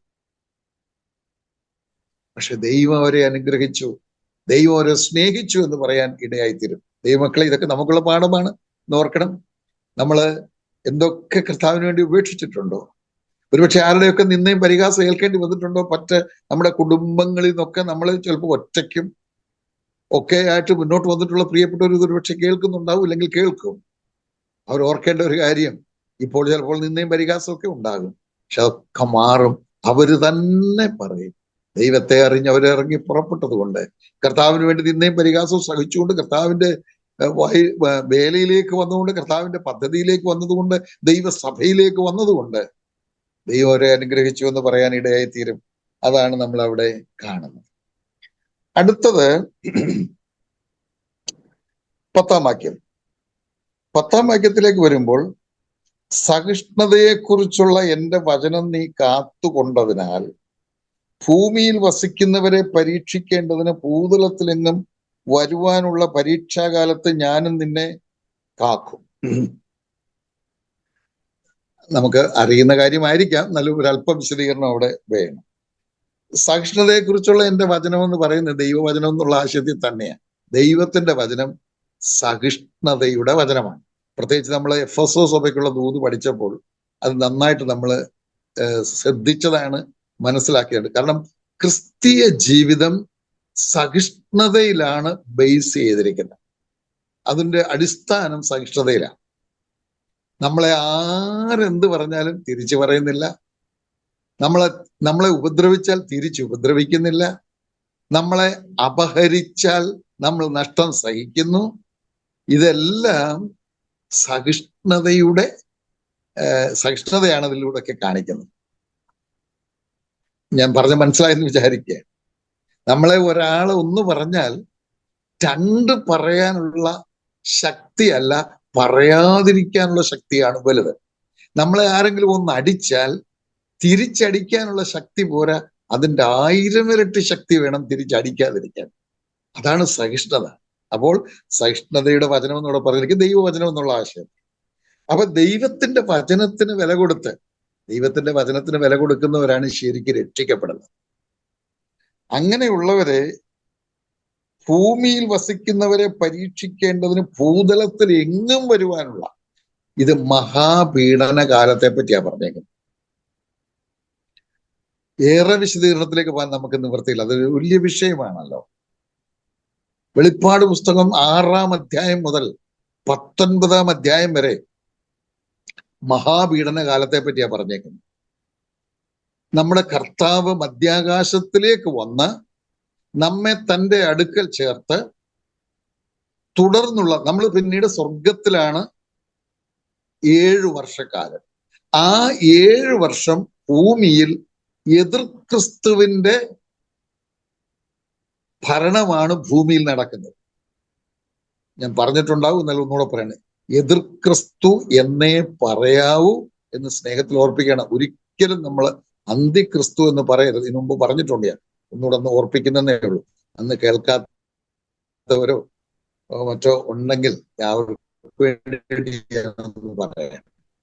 അപ്പൊ ക്രിസ്തുവിന്റെ ഭരണമാണ് 7 വർഷം ഇവിടെ നടക്കുന്നത്. ആ 7 വർഷം പുതിയ നിയമ വിശ്വാസികളായ നമ്മൾ അതിനെ മഹാപീഡന കാലം എന്ന് പറയും. എങ്കിലും അത് പഴയ നിയമ കാലത്തിന്റെ ഒരു ബാക്കിയാണ്. അതിനെ 70-ാം ആഴ്ചവട്ടം എന്നാണ് പറയുന്നത്. ആ വിഷയം എഴുതിയിരിക്കുന്നത് ദാനിയേൽ പ്രവചനം 9-ാം അധ്യായത്തിലാണ്. അതിന്റെ വിശദീകരണത്തിലേക്ക് ഇപ്പൊ നമ്മൾ പോകുന്നില്ല, പോയാൽ നമ്മൾ നീണ്ടുപോകും എന്നുള്ളത്. അപ്പൊ ചുരുക്കത്തിൽ കൃപായുഗത്തിൽ ജീവിക്കുന്ന വിശ്വാസികൾ അവർ വചനം കാത്തവരാണ്. അതുകൊണ്ടാണ് അവർ രക്ഷിക്കപ്പെട്ടത്. രക്ഷിക്കപ്പെട്ടവരെ കൊണ്ടുപോകും. രക്ഷിക്കപ്പെടാത്തവരാണ് ഇവിടെ ഈ എതിർക്രിസ്തുവിന്റെ ഭീകര ഭരണത്തിലൂടെ കടന്നു പോകേണ്ടി വരുന്നത്. അപ്പൊ ഭൂതലത്തിലുള്ള മനുഷ്യരെ പരീക്ഷിക്കുന്ന എന്ന് പറയാൻ കാരണം, മഹാപീഡന കാലത്തിന്റെ ഉദ്ദേശം എന്ന് പറയുന്നത് യഹൂദന്മാർ എല്ലാ കാലത്തും, അവര് ദൈവത്തിന്റെ ജനമാണെങ്കിലും എല്ലാ കാലത്തും അവരുടെ സ്വഭാവം ദൈവത്തെ മറക്കുകയും ദൈവത്തെ ഭയപ്പെടാതെ ദൈവ വഴികൾ വിട്ട് സഞ്ചരിക്കുന്ന ഒരു സ്വഭാവമാണ് യഹൂദന്മാർക്കുള്ളത്. പക്ഷെ അവര് ദൈവം തെരഞ്ഞെടുത്ത ദൈവത്തിന്റെ ജനമായതുകൊണ്ട് ശ്രദ്ധിക്കുക, അവരെ ശിക്ഷിച്ചും ഉപദേശിച്ചും മടക്കിക്കൊണ്ടുവരാനായിട്ട് ദൈവം വേർതിരിച്ചിരിക്കുന്ന 7 വർഷക്കാലത്തെയാണ് നമ്മൾ മഹാപീഡന കാലം എന്ന് പറയുന്നത്. അപ്പൊ പ്രധാനമായിട്ടത് യഹൂദന്മാർക്ക് വേണ്ടിയിട്ടാണ്. പക്ഷെ യഹൂദന്മാർക്ക് മാത്രമല്ല അതിന്റെ ഗുണം കിട്ടുന്നത്. അതൊരു പരീക്ഷാകാലമാണ്, അത് മഹാപീഡന കാലമാണെങ്കിലും അന്നും രക്ഷിക്കപ്പെടാനുള്ള അവസരം ശേഷിക്കുന്നവർക്കുണ്ട്. അതായത് കൃപായുഗത്തിൽ രക്ഷിക്കപ്പെട്ടവരെ കർത്താവ് കൊണ്ടുപോവുകയും രക്ഷിക്കപ്പെടാത്തവരുടെ അവശേഷിക്കുകയും അവർ മഹാപീഡന കാലത്തേക്ക് പ്രവേശിക്കുകയും എതിർക്രിസ്തുവിന്റെയും ദൈവത്തിൻ്റെതുമായിട്ടുള്ള നിരവധി ശിക്ഷാ നടപടികൾ ആ കാലത്തുണ്ട്. അതെല്ലാം സഹിക്കേണ്ടി വരും. എന്നാൽ മഹാപീഡന കാലത്തും അന്ന് ജീവിച്ചിരിക്കുന്ന മനുഷ്യർക്ക് രക്ഷിക്കപ്പെടാനുള്ള അവസരം ദൈവം ഒരുക്കിയിട്ടുണ്ട്. അവർ രക്ഷിക്കപ്പെട്ടാൽ നമുക്ക് കിട്ടുന്ന പദവി കിട്ടത്തില്ല എന്ന് പറഞ്ഞാൽ, നമ്മളെ പോലെ ക്രിസ്തുവിനോടുകൂടെ ക്രിസ്തുവിന്റെ മണവാട്ടിയായിട്ടൊന്നും ജീവിക്കാൻ പറ്റത്തില്ല. പക്ഷെ നരകത്തിൽ പോകേണ്ടി വരില്ല. അവർക്ക് 1000 ആണ്ട് വാഴ്ചയിൽ പ്രവേശിക്കാനുള്ള അവസരം കിട്ടും. അവർക്ക് സ്വർഗത്തിൽ പോകാനുള്ള അവസരം ഒക്കെ ലഭിക്കും. നമുക്ക് ലഭിക്കുന്ന എല്ലാ പദവികളും ലഭിക്കുകയില്ല എന്ന് മാത്രമേ ഉള്ളൂ. പക്ഷേ മഹാപീഡന കാലത്തും രക്ഷിക്കപ്പെടാൻ മഹാപീഡന കാലം 7 വർഷമാണ്. അതിനെ 3.5 വിഭജിച്ചാണ് നമ്മൾ പഠിക്കുന്നത്. ഈ 2 കാലഘട്ടത്തിലും രക്ഷിക്കപ്പെടാനുള്ള അവസരം ഉണ്ട് എന്നുള്ളതാണ് നമുക്ക് മനസ്സിലാക്കാൻ കഴിയുന്നത്. അപ്പോൾ ഇവിടെ പറഞ്ഞിരിക്കുന്നത് ആ മഹാപീഡന കാലത്തേക്ക്, അതിനെയാണ് പരീക്ഷാകാലം എന്ന് പറയുന്നത്. ആ മഹാപീഡന കാലത്തേക്ക് ഇന്ന് കൃപായുഗത്തിൽ വചനത്തിന് വില കൊടുത്ത് രക്ഷിക്കപ്പെടുന്നവർക്ക് അതിലേക്ക് പ്രവേശിക്കേണ്ടി വരത്തില്ല. മഹാപീഡനത്തേക്ക് പോകേണ്ടി വരില്ല. അതിനു മുമ്പേ കർത്താവ് വന്ന് അവരെ കൊണ്ടുപോകും. അതാണ് അവിടെ പറഞ്ഞിരിക്കുന്നത്. ഭൂതലത്തിൽ എങ്ങും വരാനുള്ള ആ പ്രയോഗം മഹാപീഡനത്തെ ഉദ്ദേശിച്ചത്. കാരണം അത് ലോകത്തെ മുഴുവൻ ബാധിക്കുന്ന ഒന്നാണ് മഹാപീഡന കാലം എന്നുള്ളത്. അപ്പൊ ഞാനും നിന്നെ കാക്കും എന്നാണ് പറയുന്നത്. പിന്നെ അടുത്തത് 11-ാം വാക്യത്തിൽ, അപ്പൊ ഇപ്പൊ പറഞ്ഞ കാര്യം മനസ്സിലായി ഞാൻ വിചാരിക്കുന്നു. നിന്നെ കാക്കൂ എന്ന് പറഞ്ഞാൽ നിന്നെ ഇറങ്ങും കൊണ്ടുപോകും. കർത്താവ് വന്ന് നമ്മളെ അങ്ങ് തന്റെ അടുക്കിലേക്ക് ചേർക്കതാണ്. എന്നിട്ട് പറയണം, ഞാൻ വേഗം വരുന്നു, നിന്റെ കിരീടം ആരും എടുക്കാതിരിപ്പാൻ തക്കവണ്ണം നിനക്കുള്ളത് പിടിച്ചുകൊള്ളുക. ബൈബിള് പലപ്പോഴും നമ്മൾ ഓർക്കണം, എല്ലാം അങ്ങ് സിമ്പിളായിട്ടല്ല പറഞ്ഞേക്കുന്നത്. അതുപോലെ ഡയറക്റ്റ് ആയിട്ടുമല്ല പലപ്പോഴും. അങ്ങനെ പറഞ്ഞിട്ടുള്ള ഭാഗങ്ങളുണ്ട്. ബൈബിളിനെ നമ്മൾ സാധാരണഗതിയിൽ 3ആയിട്ട് തിരിക്കും പഠനത്തോടുള്ള ബന്ധത്തിൽ. ഒന്ന്, പെട്ടെന്ന് ലളിതമായി മനസ്സിലാവുന്ന ഭാഗങ്ങളുണ്ട്. ചിലത് നമ്മൾ മണിക്കൂറുകളും ദിവസങ്ങളും ഇരുന്നാലേ മനസ്സിലാകത്തുള്ളൂ. ചിലത് പൂർണ്ണമായിട്ട് നമുക്ക് ഇവിടെ മനസ്സിലാകത്തില്ല, അത് സ്വർഗത്തിൽ ചെല്ലുമ്പോഴേ മനസ്സിലാകും. ഇങ്ങനെ 3 വിഭാഗങ്ങളുണ്ട്. അപ്പൊ ഞാൻ മനസ്സിലാക്കുന്നതിന് കൂടുതലും നമ്മൾ ദൈവസന്നിധിയിൽ ഇരുന്ന് മനസ്സിലാക്കേണ്ടതാണ്. മണിക്കൂറുകൾ ചെലവഴിച്ച് പ്രാർത്ഥിച്ച് പരിശുദ്ധാത്മാവിന്റെ സഹായത്താൽ മനസ്സിലാക്കേണ്ടതാണ്. അപ്പൊ അത് എന്തിനാണ് അങ്ങനെ ദൈവം ചെയ്തതെന്ന് ചോദിച്ചാൽ ലളിതമായിട്ട് തന്നാൽ പോരായിരുന്നു. നമ്മൾ കർത്താവിന്റെ പാദത്തിൽ ഇരിക്കണം, വചനത്തിന് മുൻപിൽ ഇരിക്കണം, വചനം ധ്യാനിക്കണം എന്നൊക്കെയുള്ള ആഗ്രഹം ദൈവത്തിനുണ്ട്. അതുകൊണ്ടാണ് നമ്മൾക്ക് ചില ഭാഗങ്ങൾ അത്ര ഈസി അല്ലാതെ പറഞ്ഞിരിക്കുന്നത്. ഇവിടെ അതുപോലെ തന്നെയാണ്. ഞാൻ വേഗം വരുന്നു എന്ന് ഇവിടെ പറഞ്ഞിരിക്കുന്നത് കർത്താവിന്റെ മധ്യാകാശ വരവിനെ തന്നെയാണ് പറഞ്ഞിരിക്കുന്നത്. എന്നാൽ ഇതിനു മുമ്പ് നമ്മൾ കണ്ടു വരുന്നു എന്നൊക്കെ പറഞ്ഞിരിക്കുന്നത് അങ്ങനെയല്ല, അവരെ സന്ദർശിക്കുന്ന കാര്യമാണ്. സന്ദർശിച്ച് അവരെ ശിക്ഷിക്കുന്നതും അവരോട് ഇടപെടുന്നതും അവർക്ക് ബുദ്ധി ഉപദേശം നൽകുന്ന കാര്യങ്ങളാണ്. പക്ഷെ ഇവിടെ പറഞ്ഞിരിക്കുന്നത് കർത്താവിന്റെ മധ്യാകാശ വരവാണ്. അത് എങ്ങനെ മനസ്സിലാക്കാമെന്ന് ചോദിച്ചാൽ കിരീടത്തെ പറ്റി അവിടെ തൊട്ട് പറയുന്നുണ്ട്. അപ്പൊ കിരീടം നമുക്ക് ലഭിക്കുന്നത് കർത്താവ് മധ്യാകാശത്തിൽ വന്ന് നമ്മളെ ചേർത്ത് ആ മധ്യാകാശത്തിൽ ഒരുക്കുന്ന ഒരു നീതിയുടെ ന്യായാസനമുണ്ട്, അവിടെ വെച്ചാണ് തരുന്നത്. തന്നെയുമല്ല കിരീടവുമായിട്ടാണ് വരുന്നതെന്ന് ബൈബിൾ പറയുന്നുണ്ട്. നമുക്ക് ആ വാക്യം ഒന്ന് വായിക്കാം. വെളിപ്പാട് 22:12. വെളിപ്പാട് 22:12.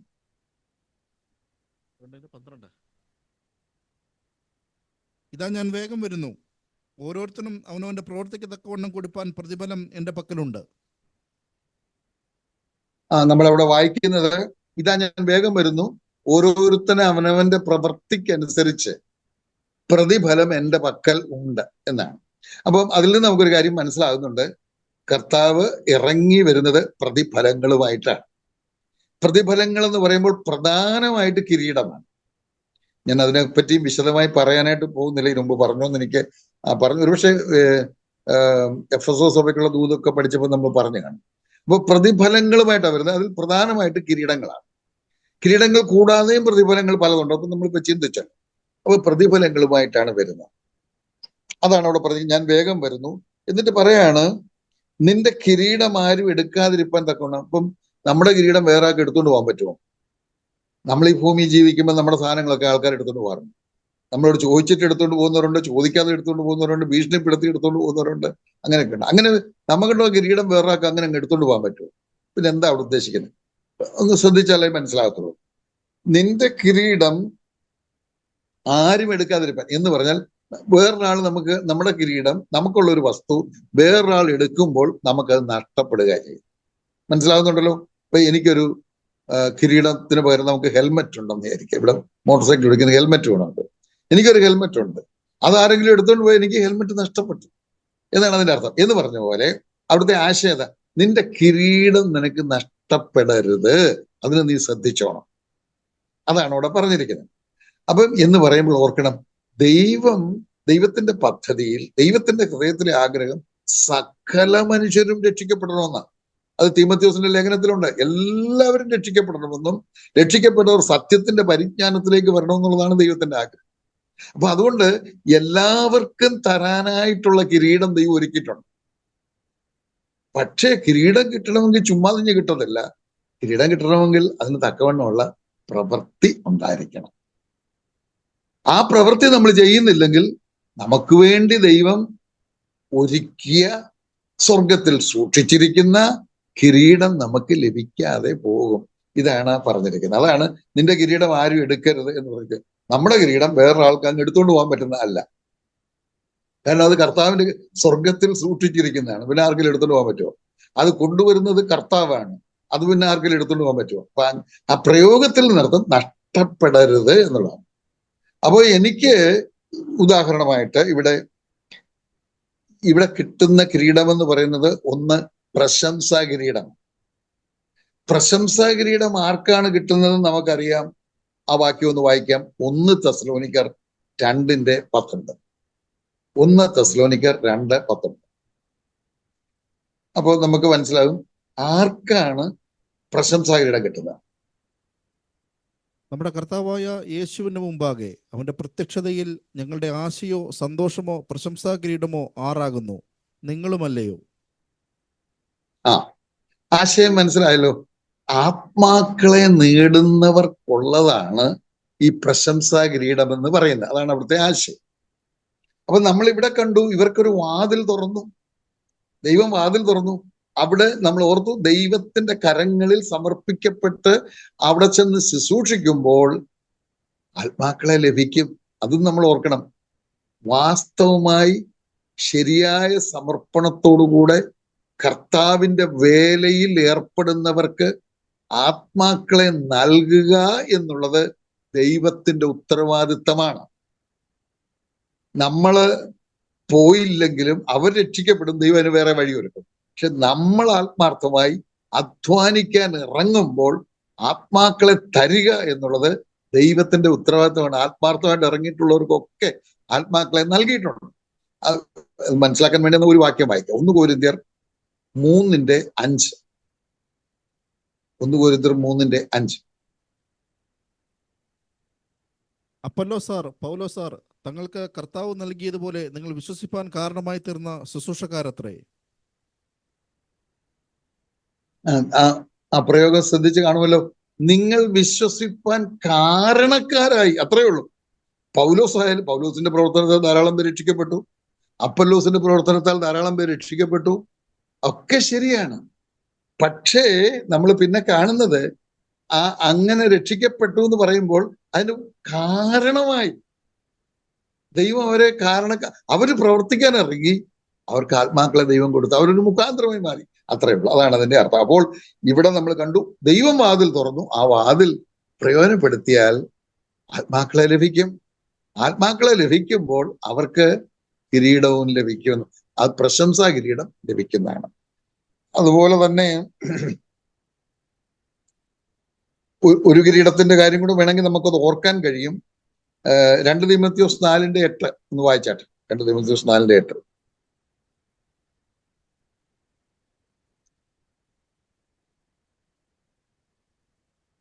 ഇനി നീതിയുടെ കിരീടം എനിക്കായി വെച്ചിരിക്കുന്നു. ഞാൻ നല്ല പോർ പൊരുത് ഓട്ടം തികച്ചു വിശ്വാസം കാത്തു. ഇനി നീതിയുടെ കിരീടം എനിക്കായി വെച്ചിരിക്കുന്നു. അത് നീതിയുള്ള നീതിയുടെ കിരീടം ആർക്കാണ് കിട്ടുന്നതെന്നാ പറഞ്ഞിരിക്കുന്നത്. അത് നല്ല പോർ പൊരുത് ഓട്ടം തികച്ച വിശ്വാസം കാക്കുന്നവർക്ക്. 3 കാര്യങ്ങൾ അവിടെ പറഞ്ഞിട്ടുണ്ട്. ഒന്ന്, നല്ല പോർ പൊരുതുക, നല്ലതായിട്ട് യുദ്ധം ചെയ്യണം. യുദ്ധം ചെയ്യേണ്ടത് പിശാചിനോടാണ്. യുദ്ധം ചെയ്താൽ മാത്രം പോരാ, ജയിക്കാൻ വേണം. അത് ഞാൻ എന്റെ വിശദീകരണത്തിലേക്ക് പോകുന്നില്ല. യുദ്ധം ചെയ്ത് പിശാചിനോട് യുദ്ധം ചെയ്ത് ജയിക്കണം.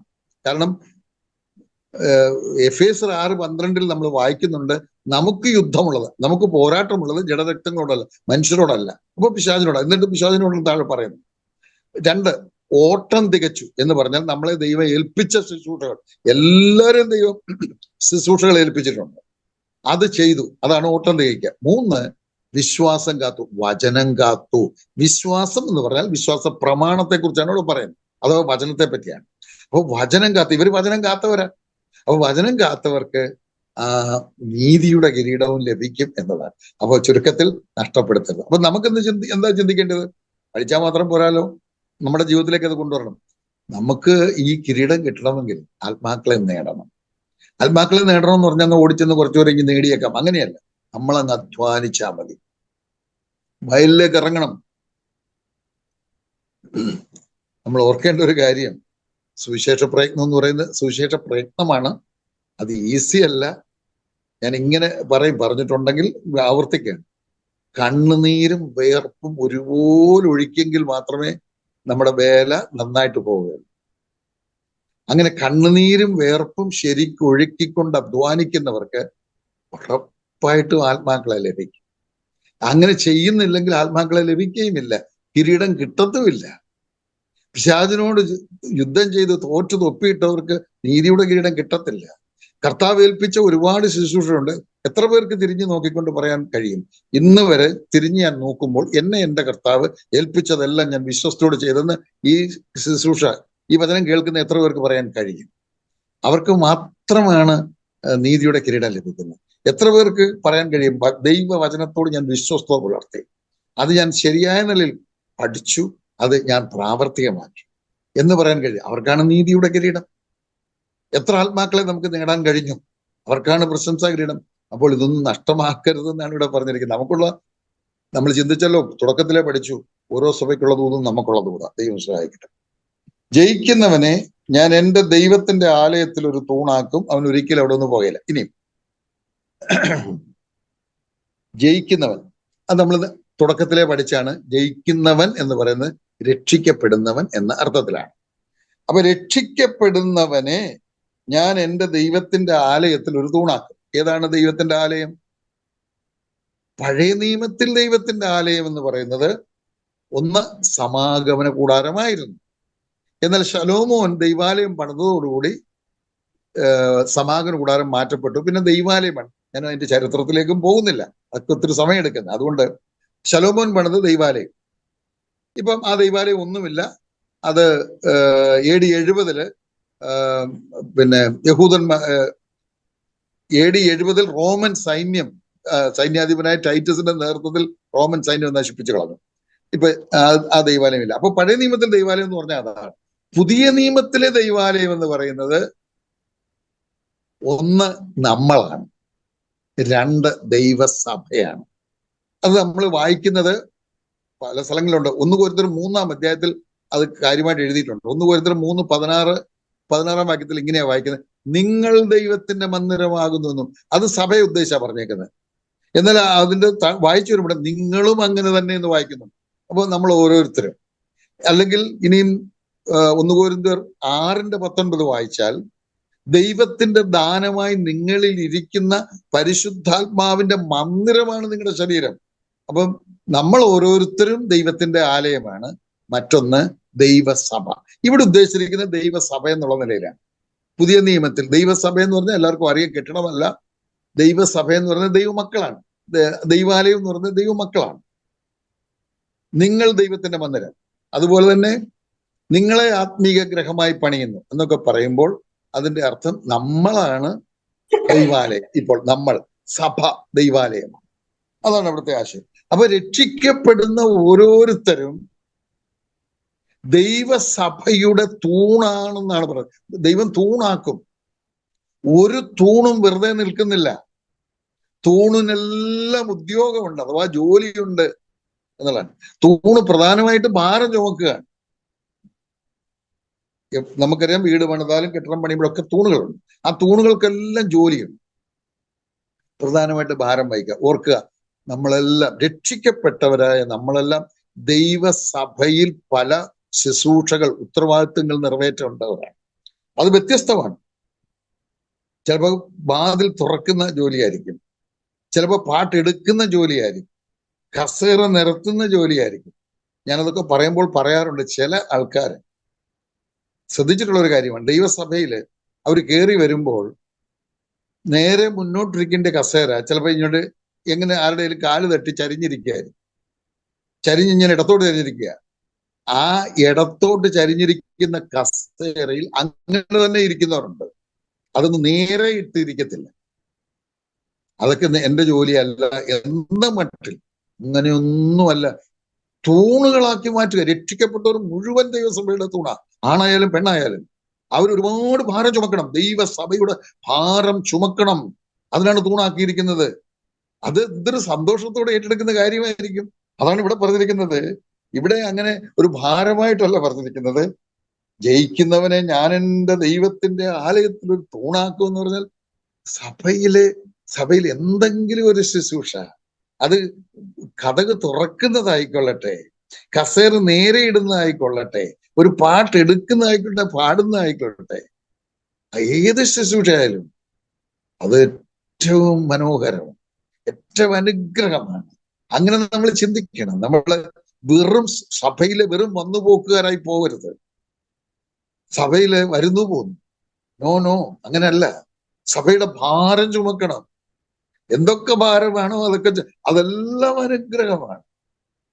ഒക്കെ വലിയ പ്രതിഫലം കിട്ടുന്നതാണ്. ആ നിലയിൽ മനസ്സിലാക്കണം. അതാണ് തൂണാക്കി. അവൻ ഒരിക്കലും അവിടെ നിന്ന് പോവുകയില്ല. കുറച്ചു നാള് തൂണാക്കി ഉത്തരവാദിത്വം കൊടുത്ത് ഇനി നിനക്കൊരു ഉത്തരവാദിത്വം ഇല്ല. അങ്ങനെയില്ല. എന്നും ഉത്തരവാദിത്തങ്ങളുണ്ട്, ഒന്നല്ലെങ്കിൽ മറ്റൊന്ന്. ആരും ഉത്തരവാദിത്വം ഇല്ലാത്തവരായിട്ട് പോകുന്നില്ല. ദൈവം സഹായിക്കട്ടെ. അത്രയും പറയാനേ നമുക്ക് അവിടെ സമയമുള്ളൂ. ഇനി നമ്മൾ വായിക്കാനായിട്ട് പോകുന്നത് അത് വായിപ്പിച്ചിട്ട് വേണമായിരുന്നു. അതായത് പാരിതോഷികമാണ് പറഞ്ഞിരിക്കുന്നത്. 12-13 വായിക്കാം.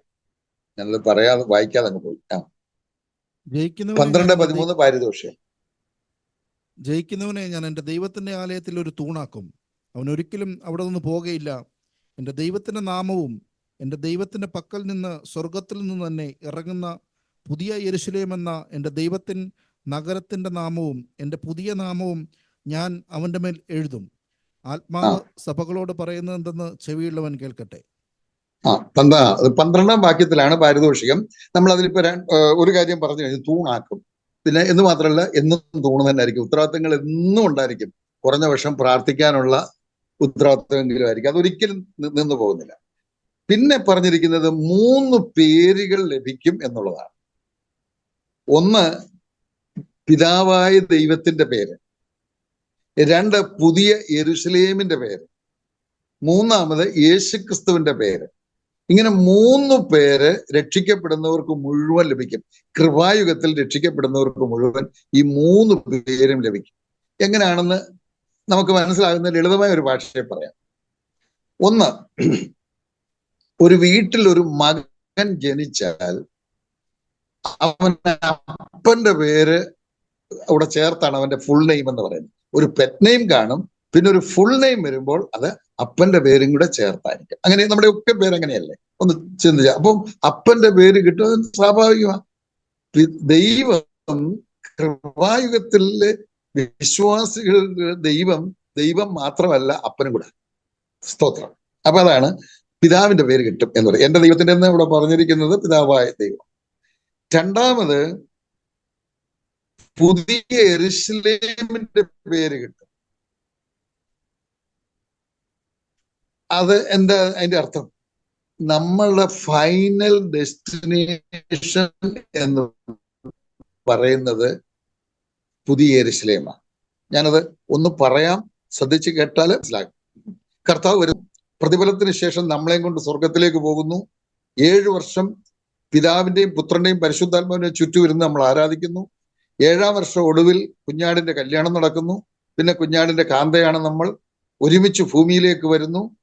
ഭൂമിയിൽ നമ്മൾ 1000 വർഷം ഭരിക്കുന്നു. ഇടയ്ക്ക് ചെറിയ ചില കാര്യങ്ങളുണ്ട്, ചെറുതല്ല ഗൗരവമുള്ളതാ, വിടുകയാണ്. 1000 വർഷം യേശുക്രിസ്തു നമ്മളും കൂടെ ഈ ലോകത്തെ ഭരിക്കുന്നു. 1000 വർഷം കഴിയുമ്പോൾ വെള്ളസിംഹാസനം വെച്ചൊരു ന്യായവിധി നടത്തും. അതിനുശേഷം നമ്മൾ കർത്താവിനോടുകൂടെ സ്വർഗത്തിലേക്ക് പോകും. ആ സമയത്ത് ഈ ഭൂമിയെ ചുട്ടഴിച്ച് ആകാശത്തെയും ഭൂമിയെയും തീ കൊണ്ട് ശുദ്ധീകരിച്ചൊരു പുതിയ പുതിയ ഭൂമിയാക്കി മാറ്റും. അങ്ങനെ നമ്മൾ സ്വർഗത്തിൽ ചെല്ലുമ്പോൾ അവിടെ പുതിയ യെരൂശലേം റെഡിയായി കിടക്കും. നമ്മൾ അതിനകത്ത് പ്രവേശിക്കും. പിതാവ് പ്രവേശിക്കും, പുത്രൻ പ്രവേശിക്കും, പരിശുദ്ധാത്മാവ് പ്രവേശിക്കും, നമ്മളും പ്രവേശിക്കും. അതിനുശേഷം ആ പുതിയ യെരൂശലേം നമ്മൾ പുതിയ ഭൂമിയിലേക്ക് ഇറങ്ങി വരും. എന്നും പിന്നെ നമ്മൾ അതിനകത്താണ്. നമ്മുടെ സ്വന്തം ദേശം എന്ന് പറയുന്നത് അതാ, പുതിയ യെരൂശലേമാണ്, സ്വർഗമല്ല. സ്വർഗത്തിൽ നമ്മൾ പോയി, അത്രയൊക്കെ ഉള്ളൂ. നമ്മൾ സ്വർഗത്തിൽ നമ്മുടെ സമയമൊക്കെ പ്രധാനമായിട്ട് നമ്മൾ ചെന്നുള്ള 7 വർഷമാണ്. അതിനുശേഷം നമ്മൾ പിന്നെ ഭൂമി വന്ന 1000 കൊല്ലം വസിക്കും. തിരിച്ച് സ്വർഗത്തിൽ ചെന്ന ഉടനെ പുതിയ യെരൂശലേമിൽ കയറി ആ പുതിയ യെരൂശലേം ഇനി ഭൂമിയിലേക്ക് പോരും. പുതിയ ഭൂമിയിലേക്ക്, അതിനകത്താ പിന്നെ നമ്മൾ വസിക്കുന്നത്. അത്രയും വരെ നമുക്ക് വെളിച്ചം കിട്ടിയിട്ടുള്ളൂ. അപ്പൊ നോക്കുക, നമ്മൾ സ്ഥിരമായിട്ട് വസിക്കാൻ പോകുന്നത് പുതിയ യെരൂശലേമില്ല. നമ്മൾ താമസിക്കുന്ന ഇടത്തെ പേര് നമുക്ക് കിട്ടും. അത് സ്വാഭാവികമാണ്. ഇപ്പൊ ഞാൻ കലിശ്ശേരിക്കാരനാണ്. എനിക്കൊരു പേരുണ്ടെങ്കിലും ചിലർ എന്നെ കലിശ്ശേരിക്കാരനാണ് വിളിക്കുന്നത്. അല്ലെങ്കിൽ എന്റെ പേര് അനിയൻ വർഗീസ് കല്ലിശ്ശേരി എന്നാ പറയുന്നത്. അത് നിങ്ങൾക്കെല്ലാം ഓരോരുത്തർക്കും അങ്ങനെയാണ്. നമ്മൾ എവിടെ വസിക്കുന്നു ആ പേര് നമുക്കുണ്ട്. അപ്പൊ ഒന്ന്, അപ്പന്റെ പേര് കിട്ടുന്നു, അത് സ്വാഭാവികമാണ്. നമ്മൾ എവിടെ വസിക്കുന്നു ആ പേര് നമുക്ക് കിട്ടും, അത് സ്വാഭാവികമാണ്. 3-ാമത്, യേശുക്രിസ്തുവിന്റെ പേരും നമുക്ക് കിട്ടുമെന്നാ പറയുന്നത്. യേശുക്രിസ്തു നമ്മുടെ മണവാളനല്ലേ. ഭർത്താവിന്റെ പേര് ഭാര്യയ്ക്ക് ലഭിക്കുമല്ലോ. അങ്ങനെയാണല്ലോ പണ്ടൊക്കെ. ഇപ്പൊ ഒന്നും മാറ്റുന്നില്ല. പണ്ടൊക്കെ ആണെങ്കിൽ കല്യാണം കഴിയുമ്പോൾ തന്നെ ഭർത്താവിന്റെ പേരൂടെ ചേർക്കുന്ന ഒരു രീതി ഉണ്ടായിരുന്നു. ഇപ്പോൾ അത് ഇപ്പോഴും ഉണ്ടായിരിക്കും, എനിക്ക് അറിഞ്ഞുകൂടാ, ഇപ്പൊ ഇല്ലയോ എന്ന് അറിഞ്ഞുകൂടാ. അപ്പൊ അതാണ് ആ 3 പേര്. നോക്കിയേ, നമുക്ക് മനസ്സിലാകുന്ന പോലെ പറഞ്ഞിരിക്കുന്നത്. പിതാവിന്റെ പേര് നമുക്ക് കിട്ടും. നാം വസിക്കാൻ പോകുന്ന പുതിയ യെരൂശലേമിന്റെ പേര് നമുക്ക് ലഭിക്കാൻ പോകുന്നു. നമ്മുടെ കർത്താവിന്റെ പേരും നമുക്ക് ലഭിക്കുന്നു. ഇതാണ് പാരിതോഷികം എന്ന് പറയുന്നത്. 13-ാം വാക്യം നമ്മൾ ആവർത്തിച്ചോർപ്പിച്ചിട്ടുള്ളതാണ്. ആത്മാവ് സഭകളോട് പറയുന്നത് എന്തെന്ന് ചെവിയുള്ളവൻ കേൾക്കട്ടെ എന്ന്. ഇനി നമ്മൾ ഒരു 5-10 മിനിറ്റ് കൂടെ എടുക്കുന്നു. കാരണം ഇപ്പൊ വീണ്ടും 2-ാമത്തെ കൂടെ തുടങ്ങിയതേ ഉള്ളതുകൊണ്ട് നമുക്ക് പിറ്റേ ആഴ്ച കൂടെ നിർത്തുകയും വേണമല്ലോ. ഒരു പൊതുവായിട്ടുള്ള ചില കാര്യങ്ങൾ പറഞ്ഞ് ലവോദിക്ക സഭയെ പറ്റിയുള്ള ഒരു ആലോചന ഒന്ന് പറഞ്ഞ് അവസാനിപ്പിക്കാം എന്ന് വിചാരിക്കണം. ഒന്ന്, 19-ാം നൂറ്റാണ്ട് മുതലുള്ള കാലഘട്ടത്തെയാണ് ലവോദിക്ക കാലഘട്ടം എന്ന് പറയുന്നത്, അഥവാ 1900 മുതലുള്ള കാലഘട്ടം. ലവോദിക്ക സഭയുടെ ഏറ്റവും വലിയ പ്രത്യേകത എന്താന്ന് ചോദിച്ചാൽ ഒരക്ഷരം നന്മ പറയാനില്ല എന്നുള്ളതാണ്. അപ്പൊ എന്ന് പറയുമ്പോൾ നമ്മൾ ഓർക്കണം, നമ്മൾ ഇന്ന് ജീവിച്ചിരിക്കുന്ന ഈ കാലഘട്ടം എന്ന് പറയുന്നത് ലവോദിക്ക കാലഘട്ടമാണ്. ലവോദിക്ക കാലഘട്ടത്തിലെ സഭകളെ പറ്റി പറയാൻ കഴിയുന്നത് നന്മയായി ഒന്നും പറയാൻ ഇല്ല എന്നുള്ളതാണ്. ഈ ലവോദിക്ക എന്നുള്ള പേരെങ്ങനെ വന്നു എന്ന് ചോദിച്ചാൽ അത് അന്ത്യോക്യസ് രണ്ടാമന്റെ ഭാര്യയുടെ പേരാണ്. ആ പേരൊരു ദേശത്തിന് ഒരു പട്ടണം പണിത് ആ പട്ടണത്തിന് കൊടുത്തു. അവിടെ ഉണ്ടായ സഭയാണ് ലവോദിക്ക. ലവോഡിസ് എന്നാണ് ആ സ്ത്രീയുടെ പേര്.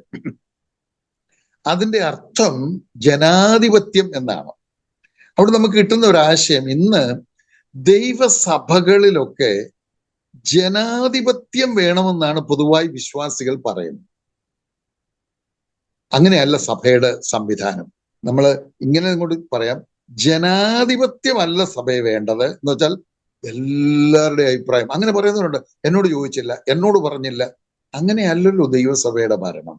ഓരോരുത്തരോടും ചോദിച്ച് ഓരോരുത്തരുടെയും അഭിപ്രായം അറിഞ്ഞ് എല്ലാവരുടെയും സമ്മതം വാങ്ങി അല്ല സഭയിൽ ഒരു കാര്യവും നടത്തും. അതിന് ദൈവം, അത് ശരിക്കും ഇങ്ങനെ പറയാം, ദൈവസഭയുടെ ഭരണം ജനാധിപത്യമല്ല, ഏകാധിപത്യവുമല്ല, ദൈവാധിപത്യമാണ്. അപ്പൊ എങ്ങനെയാ ദൈവാധിപത്യം സഭയിലുണ്ടാകുന്നത്? ചില സഭകളിലൊക്കെ ഏകാധിപത്യമാണ്, ആരെങ്കിലും ഒരാള് പറയുന്ന പോലെ എല്ലാം ചെയ്യണം. അങ്ങനെയല്ല. ദൈവസഭ ദൈവാധിപത്യം എന്ന് പറഞ്ഞാൽ ദൈവത്താൽ നിയോഗിക്കപ്പെട്ട, ദൈവത്താൽ നിയമിക്കപ്പെട്ട പാസ്റ്റേഴ്സ് അല്ലെങ്കിൽ എൽഡേഴ്സ്, അവരെ കൊണ്ടാണ് സഭയെ ഭരിപ്പിക്കുന്നത്. അവരാണ് തീരുമാനമെടുക്കുന്നത്. അവര് ദൈവസന്നിധിയിൽ ദൈവവുമായിട്ട് ആലോചിച്ചാണ് എടുക്കുന്നത്. അല്ലാതെ അവർക്ക് തീരുമാനം എടുക്കാൻ അവകാശമില്ല. അവർ ദൈവവുമായി കൺസൾട്ട് ചെയ്ത് എടുക്കുന്ന തീരുമാനത്തെ വിശ്വാസികൾ അംഗീകരിച്ചു പോവുക എന്നുള്ളതാണ്. അവർ ദൈവവചനാനുസരണമേ എടുക്കുള്ളൂ. അതിന് വിരുദ്ധമായിട്ട് എടുത്താൽ നമുക്ക് അവരോട് സ്നേഹത്തിലും സൗമ്യതയിലും ചോദിക്കാൻ പറ്റും. ഇല്ലെങ്കിൽ നമുക്കത് ചെയ്യാൻ പറ്റില്ല. അതാണ് ദൈവസഭയുടെ രീതി. അപ്പൊ അങ്ങനെ വേണം എന്നുള്ളതാണ്. അപ്പൊ ഞാൻ ഏറെ കാര്യങ്ങൾ പറയുന്നില്ല. നമ്മുടെ സമയം 11 മണിക്ക് തന്നെ ഇവിടുത്തെ സമയം, ഇന്ത്യൻ സമയം 11 മണിക്ക് നിർത്തുകയാണ്. നമുക്ക് അടുത്ത ആഴ്ച ദൈവം അനുവദിച്ചാല് തുടർന്നുള്ള ഈ ലവോദിക്ക സഭയ്ക്കുള്ള ദൂത് മിക്കവാറും പറയാൻ പറ്റുമെന്നാണ് ഞാൻ വിചാരിക്കുന്നത്. അടുത്ത ആഴ്ച നമുക്ക് ആ കാര്യങ്ങൾ ചിന്തിച്ച് അവസാനിപ്പിക്കാം. കർത്താവ് നമ്മെ സഹായിക്കട്ടെ. കേട്ട ഭാഗങ്ങളൊക്കെ മനസ്സിലായെന്ന് ഞാൻ വിചാരിക്കുന്നു. ദൈവന്മേൽ ധാരാളം കൃപ ചെയ്യുകയും പഠനമായി മാത്രം നിൽക്കാതെ അതിൽ നിന്ന് പറഞ്ഞ കാര്യങ്ങൾ, ചിന്തിച്ച കാര്യങ്ങൾ നമ്മുടെ ജീവിതത്തിലേക്ക് കൊണ്ടുവന്ന് അനുഗ്രഹം പ്രാപിപ്പാൻ ദൈവം സഹായിക്കട്ടെ എന്ന് പറഞ്ഞുകൊണ്ട് ഞാൻ എൻ്റെ വാക്കുകൾ ഉപസ്മരിക്കുന്നു. ദൈവനാമം മാത്രം മഹത്വപ്പെടട്ടെ. ആമേൻ. Praise the Lord. ഹല്ലേലൂയ. അനുഗ്രഹിക്കപ്പെട്ട ഒരു ക്ലാസ് ഇന്ന് രാത്രി കേൾപ്പാൻ തക്കവണ്ണം കർത്താവ് നമ്മെ സഹായിച്ചല്ലോ. ഇന്ന് രാത്രിയിലും നാം കേട്ട വചനത്തിന് മുമ്പിൽ നമ്മളെ തന്നെ പൂർണ്ണമായി സമർപ്പിച്ചു കൊടുക്കാം. കർത്താവ് സഹായിക്കട്ടെ. തുടർന്നുള്ള സമയം കർത്താവിന്റെ ദാസൻ ബിജു പ്രാർത്ഥിച്ച് ഇന്നത്തെ മീറ്റിംഗ് നമുക്ക് അവസാനിപ്പിക്കാം. വളരെ പ്രാർത്ഥനയോടെ ദൈവത്തിരുപാദത്തിലായിരിക്കുക. കർത്താവിന്റെ ദാസനെ കർത്താവ് ഇത്രത്തോളം ബലപ്പെടുത്തിയല്ലോ. തുടർന്നും ക്ലാസ്സുകൾ നയിക്കുവാനൊക്കെ ദൈവദാസനെ ബലപ്പെടുത്തട്ടെ എന്ന് ആത്മാർത്ഥമായി പ്രാർത്ഥിക്കുന്നു. കർത്താവിന്റെ ദാസൻ ബിജു. ഹല്ലേലൂയ. Praise the lord. പരിശുദ്ധനായ ദൈവമേ, സ്വർഗ്ഗ നല്ല കർത്താവേ, ഈ അനുഗ്രഹിക്കപ്പെട്ട നല്ല ആമേൻ രാത്രിക്കായി നന്ദിയോടെ കർത്താവിനെ സ്തോത്രം ചെയ്യുന്നു, സ്തുതിക്കുന്നു. കർത്താവെ, വിവിധ ഇടങ്ങളിലായിരുന്നുകൊണ്ട് അടിങ്ങൾക്ക് ഒരുമിച്ച് കർത്താവെ ഈ വിളിച്ചൊരു പ്ലാറ്റ്ഫോമിൽ അവിടുത്തെ വചനം കർത്താവെ ശ്രവിപ്പാൻ അവിടുന്ന് സഹായിച്ചവൻ കൃപയ്ക്കായിട്ട് നന്ദിയോടെ സ്തോത്രം ചെയ്യുന്നു. കർത്താവെ, ഹല്ലേലൂയ. കഴിഞ്ഞ സമയങ്ങളിൽ കർത്താവിന്റെ വചനം ആമേ ശുശ്രൂഷിക്കുകയും പഠിപ്പിക്കുകയും ചെയ്ത ദാസന് കർത്താവെ, ഹല്ലേലൂയ, നീ വർഗ്ഗീസിനായി ഞങ്ങൾ പ്രാർത്ഥിക്കുന്നു. പ്രിയപ്പെട്ടവനെ കർത്താവ് ബലപ്പെടുത്തിയല്ലോ, കർത്താവ് ശക്തീകരിച്ചല്ലോ. കർത്താവെ, തന്റെ ശുശ്രൂഷകളെല്ലാം കർത്താവിനെ അനുഗ്രഹിക്കപ്പെട്ട് അനേകർക്ക് ആശ്വാസമായി, കർത്താവ് അനേകർക്ക് അനുഗ്രഹമായി കർത്താവിന്റെ ദാസനെ ആമേൻ ഈ നാളുകളിൽ ദൈവം ഉപയോഗിക്കുന്നതിനായിട്ട് നന്ദിയോടെ സ്തോത്രം ചെയ്യുന്നു. ദാസനെ അവിടുന്ന് ശക്തീകരിക്കണമേ, ബലപ്പെടുത്തണമേ എന്ന് പ്രാർത്ഥിക്കുന്നു. കർത്താവെ, ഹല്ലേലൂയ, അവിടുന്ന് സഹായിക്കുമാറാകണമെന്ന് പ്രാർത്ഥിക്കുന്നു. വിളവിക്കാരായ കർത്താവെ, ആയിരിക്കുന്ന എല്ലാ നിന്റെ മക്കൾക്കുമായി പ്രാർത്ഥിക്കുന്നു. പ്രിയപ്പെട്ടവരെല്ലാം അവിടുന്ന് ബലപ്പെടുത്തുമാറാകണമേ. ദൈവകൃപ കൊണ്ട് കർത്താവ് നിറയ്ക്കുമാറാകണമേ. ഒരുമിച്ചായിരുന്ന കർത്താവിനെ മഹത്വപ്പെടുത്തുവാനും കർത്താവ് കൃപ ചെയ്തുവല്ലോ. പാട്ടുകളെ പാടി കർത്താവ് നയിച്ച പ്രിയ കർത്താവ് പ്രധാനായ കർത്താവ് ഞങ്ങൾ പ്രാർത്ഥിക്കുന്നു. നിന്റെ മകനെയും കർത്താവ് സഹായിച്ചിട്ട് കർത്താവ് ദാസനായി ഞങ്ങൾ സ്തോത്രം ചെയ്യുന്നു. കർത്താവ് അവിടുന്ന് അമ്മയെ സഹായിക്കുകയും ശക്തീകരിക്കുകയും ചെയ്യുമാറാകണമേ.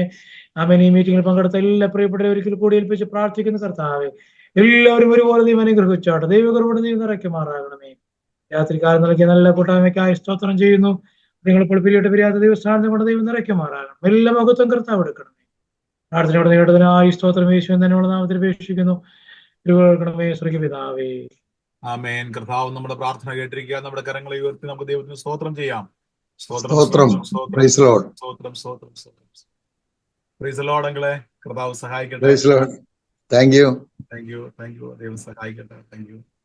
ഓക്കെ, കർത്താവിനെ വെച്ചാൽ അടുത്ത ആഴ്ച നമുക്ക് കാണാം. തീർച്ചയായിട്ടും. സഹായിക്കട്ടെ. Thank you. Okay, God bless you. Thank you, Pastor. Okay.